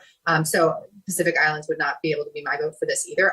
For me, AUKUS is the clear winner here. And I do understand why there's so much vote for the US, Japan, South Korea trilateral. Of course, that's also a very major initiative. But if we are able, caveating, if we and Australians are able to maintain the political momentum in 2024 for this initiative, I mean, this is really a gargantuan accomplishment, really one of a kind.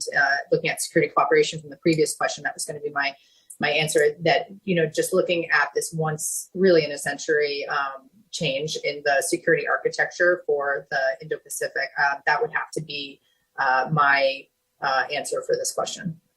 Right. And if people look at the Pacific Islands Partnership agenda that came out several months, it is massive. I suppose you had a lot to do with that. It is really quite ambitious, and there's more attention to that than ever, absolutely, for our national security. The trilateral, Katrin, let me turn to you on thinking about what we expect this coming year in the trilateral. Again, I know that Korea has been begging the administration to send Biden to the Democracy Summit in March, and maybe they could do a trilateral there. And they're trying to find some ways to keep the momentum going. How are you seeing 2024?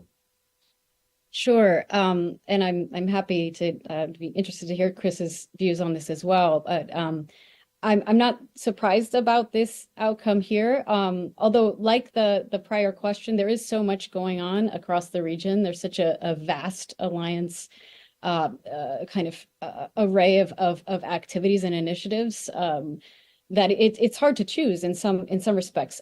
So I was less surprised by the kind of evenness in the last panel, although there's so much going on across the board. I think that the reason for the trilateral getting the kind of top vote here has a lot to do with its high level of visibility, the historic nature of the Camp David summit in August, the fact that there is so much on the to-do list for follow-up that has already happened. The tempo has been quite remarkable. There is a commitment to consult that is a part of the Camp David agreement, which means that the three allies basically, consult with one another on any crisis in coordinating responses and sharing information. There are a number of other specific initiatives that go on that have already started. But because of this commitment to consult, it's really, externally, on the North Korea side, we're likely to see a lot of provocations. So every time you see something going on with North Korea, you're going to see the trilateral convening. So they're both kind of external and internal, I think, reasons that the trilateral will be very active in the coming year. Also, it is an election year. But a lot of this is already taking place. It's kind of all systems go. It can operate at the working levels. It's very broad-based across a number of areas. And so it's really ideal for an election year. And then lastly, I think there's some feeling of whatever can be institutionalized for US election year I'm talking about, prior to the November election would be harder to undo. And so there are all kinds of reasons why I think this very important and historic trilateral the state of the trilateral right now will increase in momentum in the coming year. Right. Chris, any quick comment on that? Sure. Yeah, I agree wholeheartedly with everything that Katrin said. I think the tempo is remarkable. I'm not sure they'll pull off a trilateral leaders meeting at the Democracy Summit, but I'm sure that there will be one at some point this year. I think maybe the other point that I would make is I think in 2024, you're going to see progress in the Japan-South Korea part of this trilateral in particular. I would expect, for example, at some point this year, there will be a formal announcement about a normalization of bilateral defense ties, that they will formally put behind them the radar lock incident that has really plagued that relationship for some time. And that there will be some sort of announcement, I think, on sort of a framework for South Korea-Japan defense cooperation bilaterally that will come out later this year. I also think you'll see an acceleration of dialogue between the two on issues related to economic security, for example, and technology in China, and those sorts of issues that have also become part of the agenda. Victor Cha has called for something of a bilateral security declaration. I mean, we'll see if they go that far. But I think this might be a year where you see a real sort of solidifying of the Japan-South Korea leg of this trilateral in particular. Great. And Rick, let me turn to you finally on this question. India is underperforming on these questions, it seems, in terms of, the previous one on U.S. security cooperation advancing. What's your thoughts about India and the Quad, particularly in the coming year? Yeah, I think on the last one, I was a little bit shocked India rated that low, but maybe it's just because we're coming off a year when we had so many notable achievements, announcements about U.S. technology transfer to help India with some of its domestic manufacturing requirements. The authorization of India having liaisons at the U.S. combat commands and vice versa. India joining Combined Maritime Force Bahrain, which is really one of the first opportunities for our militaries to do true interoperability in the region. So, maybe we just had some pretty notable checkpoints last year. Going to be tough to keep that momentum. And, some of the things under the Quad, I think a lot of folks are still waiting for when it solidifies and becomes real. We've got a lot of working groups, a lot of workshops, a lot of initiatives, but not a lot of tangible outcomes for that, apart from maybe the Quad, this graduate students program that's moving students back and forth between the four countries. And with elections in multiple countries, it's maybe it's got people kind of scratching their heads as to whether or not the Quad can take two steps in a straight line. We were sort of hoping that next week that India would host the Quad leaders meeting. Schedules didn't really align. Maybe there's still some lingering concerns over this attempted assassination case in the United States. But so at any rate, it feels like momentum's a bit down in the Quad, that elections coming up in multiple of the countries. And we've got a lot of work streams with a lot of outputs. Maybe that's part of the reason I think that it rates a little bit low right now. Yeah. Well, it's not as low as the U.S.-ASEAN Comprehensive Strategic Partnership, unfortunately. Very quickly, Greg, do you want to get to the last question, and then if we have time for a final comment, any thoughts on ASEAN, the future of ASEAN this year? I mean, I think the 0% who voted for it is pretty accurate.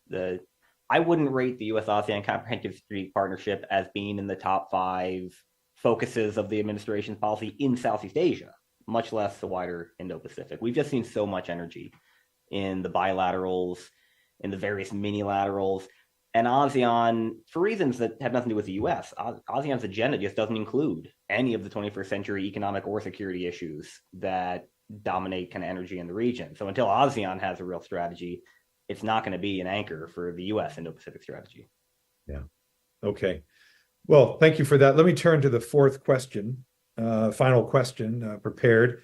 The biggest changes in U.S. Indo-Pacific policy with a change in U.S. administration will be in economic security, climate change, development assistance, infrastructure development, or traditional security.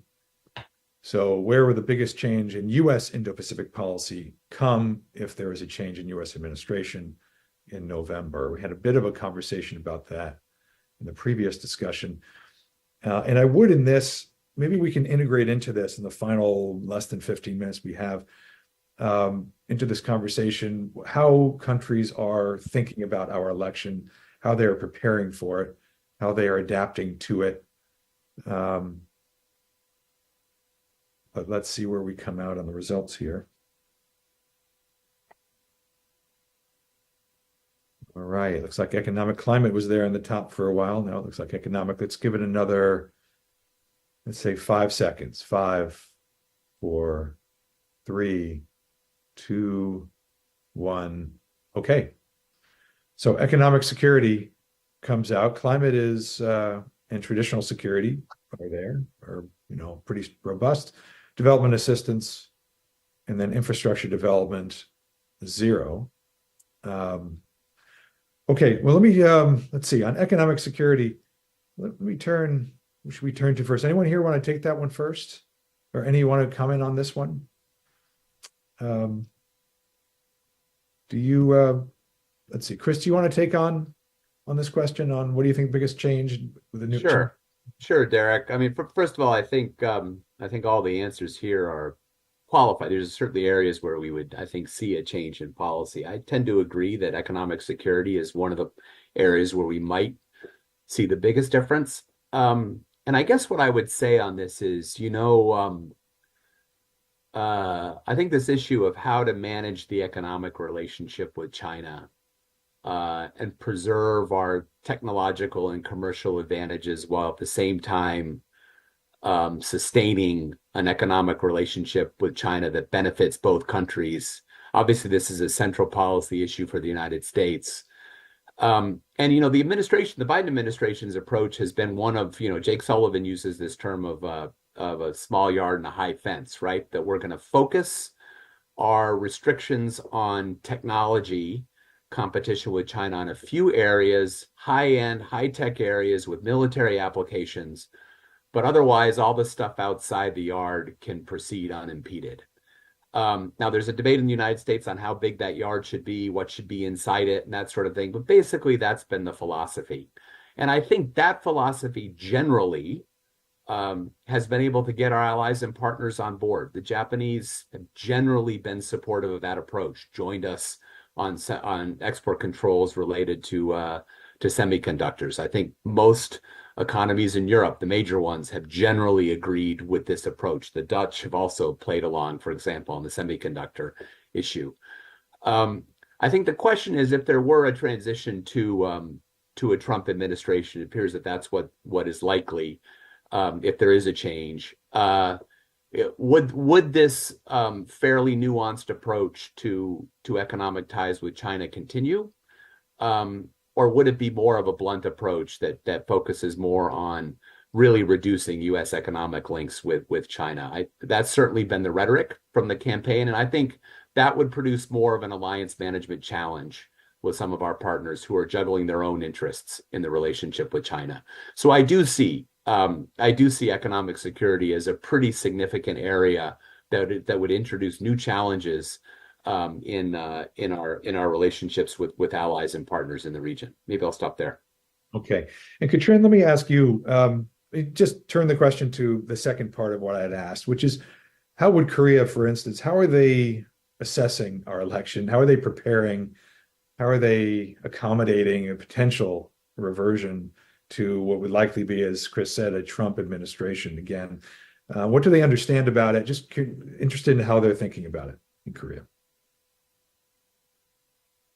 Yes, I think from what I understand, there's a lot of reflection on the challenges that the alliance faced under the first Trump administration. A lot of talk of things like host nation support, defense cost sharing, the things that President Trump viewed as in Victor's terms expensive in the alliance, exercises, joint military exercises coming up again as issues. The major, I think, differences come around kind of the focus on alliance management, right? Like the headlines, might be similar. Some things might not be undone immediately, but certainly with a general skepticism around alliances, a shift, from the Biden administration's focus in putting alliances at the center to one that doesn't necessarily do that. It doesn't mean alliances go away.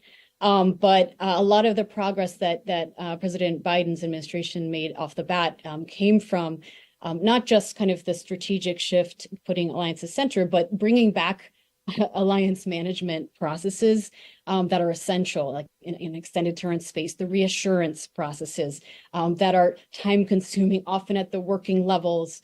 That's just one example. You think about things in the economic sphere, the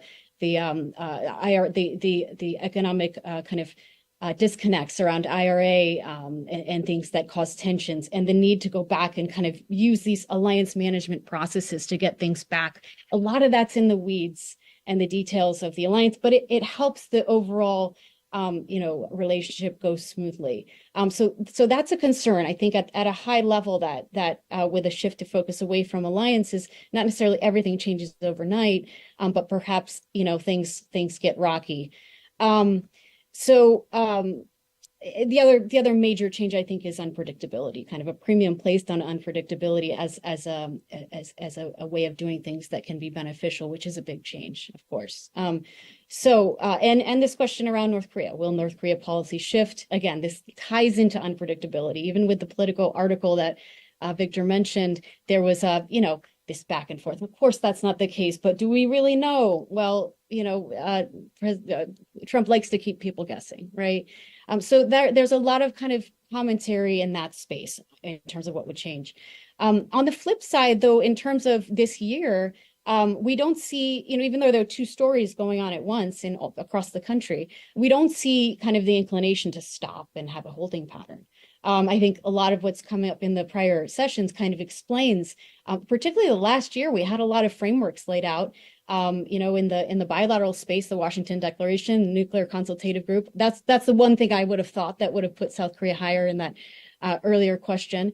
To the trilateral, there's an ability to kind of let those things go on autopilot a bit. Two, Japan and South Korea, as Chris noted, can do a lot more together, so that in some ways the uncertainty around the US might push that even closer.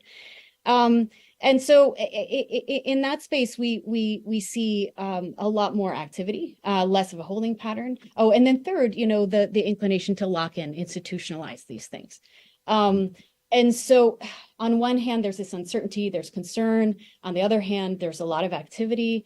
We don't know what will happen with these initiatives if Trump wins. But I think it would be wise to look at ways that the alliance allies doing more is in fact a cost saving. This is a time when South Korea and Japan are aligned. This is not the same as the first Trump administration. This is a time when North Korea is much more provocative, not necessarily as open to symmetry. I mean, US isn't the only game in town anymore, right?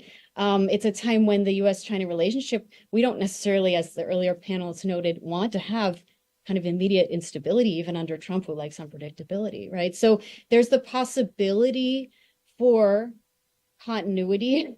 And I think a thought will go into how to frame these things as in the interest, and also continuity with Trump 1. I mean, free and open Indo-Pacific came out of 2017 during the Trump administration. A harder line China policy came under. So President Yoon is more aligned with a tougher line on China. So there's some things you could tease out, maybe being too optimistic, not to be naive about the changes on the horizon if there's a shift.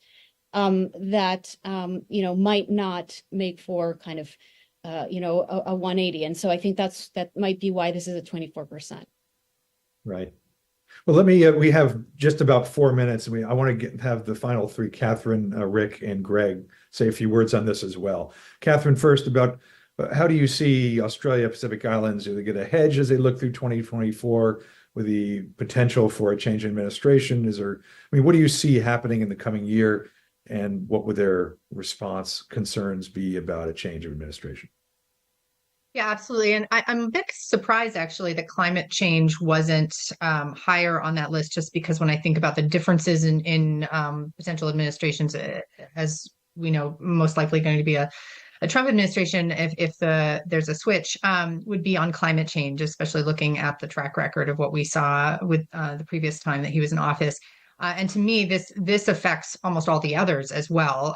As I look at the Pacific Islands, obviously, this is an area that is keenly focused on climate change, which is an existential threat to them. And doing a 180 on our posture on climate would have significant negative effects towards our relationships with the Pacific Islands, which therefore would affect our security architecture and our posture across the Pacific. That also affects the way we do development assistance and the way we do infrastructure development, both with our partners and allies like Australia and New Zealand, and then in the Southeast Asia area and in the Pacific Islands, because taking away that focus of doing infrastructure through a lens of resilience and adaptation is going to really change the effectiveness in the eyes of the Pacific Islands and other partners that we're doing efforts in. So I think climate change is really, to me, the thing here that would affect many of the other things on this list. So for me, that would be the highest. Wonderful. Thank you, Catherine. Rick, any thoughts? Yeah, I'll take the two, the far left and far right on the chart here. On economic security, I think India would be concerned if a Trump administration came back to office. Even though you have seen the Biden administration focusing a lot on onshoring, a lot of the sectors that they've been really prioritizing, they have actually been pressing companies to consider making investments into India. And you've seen the Development Finance Corporation putting almost $1 billion into 2 plants in India for solar panel manufacturing, convincing semiconductor firms to set up. So India has benefited somewhat, even though we do have a press to onshore during the Biden administration. India has benefited somewhat by pushing companies to consider a China plus one strategy. And you presume a Trump administration will focus on everybody coming back onshore, so they may lose a bit on that. But on traditional security, India had long hoped that the United States would take a much stronger pivot to a confrontational approach with China. And seeing that happen during the Trump administration really helped unlock, I think, a lot of the positivity we've seen in military cooperation. So if that is further accentuated with another Trump administration, I think it'll be warmly welcomed in Delhi. Right. And the Trump-Modi relationship, of course, was quite warm. So, well, they had a moderate intensity trade fight, not to the level of China, but it was pretty serious. We revoked GSP benefits. India was hit by the 232 steel and aluminum tariffs. India initiated countervailing duties against us. So, yeah, the two leaders hugging it out on stage, but in the trenches, there was actually a lot of fighting going on, particularly on trade matters. Right. Thank you, Rick. Yeah. Greg? So I don't hear alarm bells ringing in Southeast Asia yet. The Trump administration was relatively popular in the Philippines, in Vietnam, some parts of the rest of the region, more so than it was in Northeast Asia. The Philippines was largely insulated from the alliance fights that Seoul and Tokyo had to deal with, mostly because the president didn't focus on Manila. He was far more concerned about getting the Koreans and Japanese to pay more. I don't think that would necessarily change under a new administration.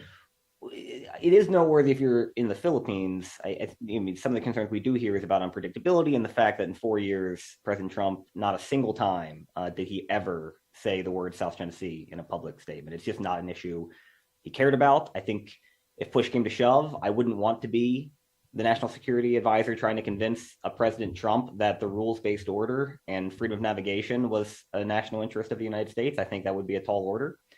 In the case of Vietnam, the elevation of the relationship to the Comprehensive Strategic Partnership this past fall was partly predicated on convincing the Vietnamese that the days of trade fights were over, that we wouldn't go back to beating them up on currency manipulation and the like.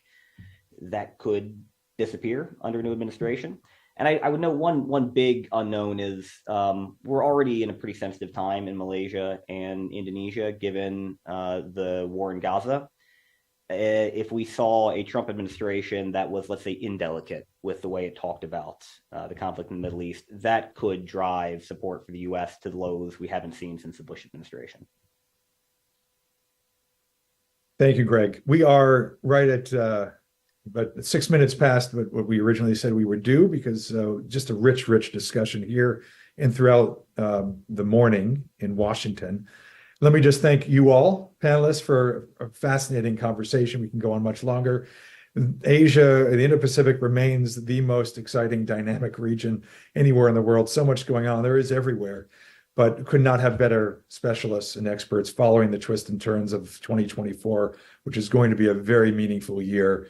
Elections do matter, but the dynamics just generally of the United States and Indo-Pacific are going to continue to surprise and amaze us. So thank you for guiding us today, and I look forward to continuing the conversations through the year with CSIS. With that, let me close it out and thank everybody who followed and watched, and hope you stay safe if you're in Washington through the snow. Thank you. Thanks, Derek. Thank you.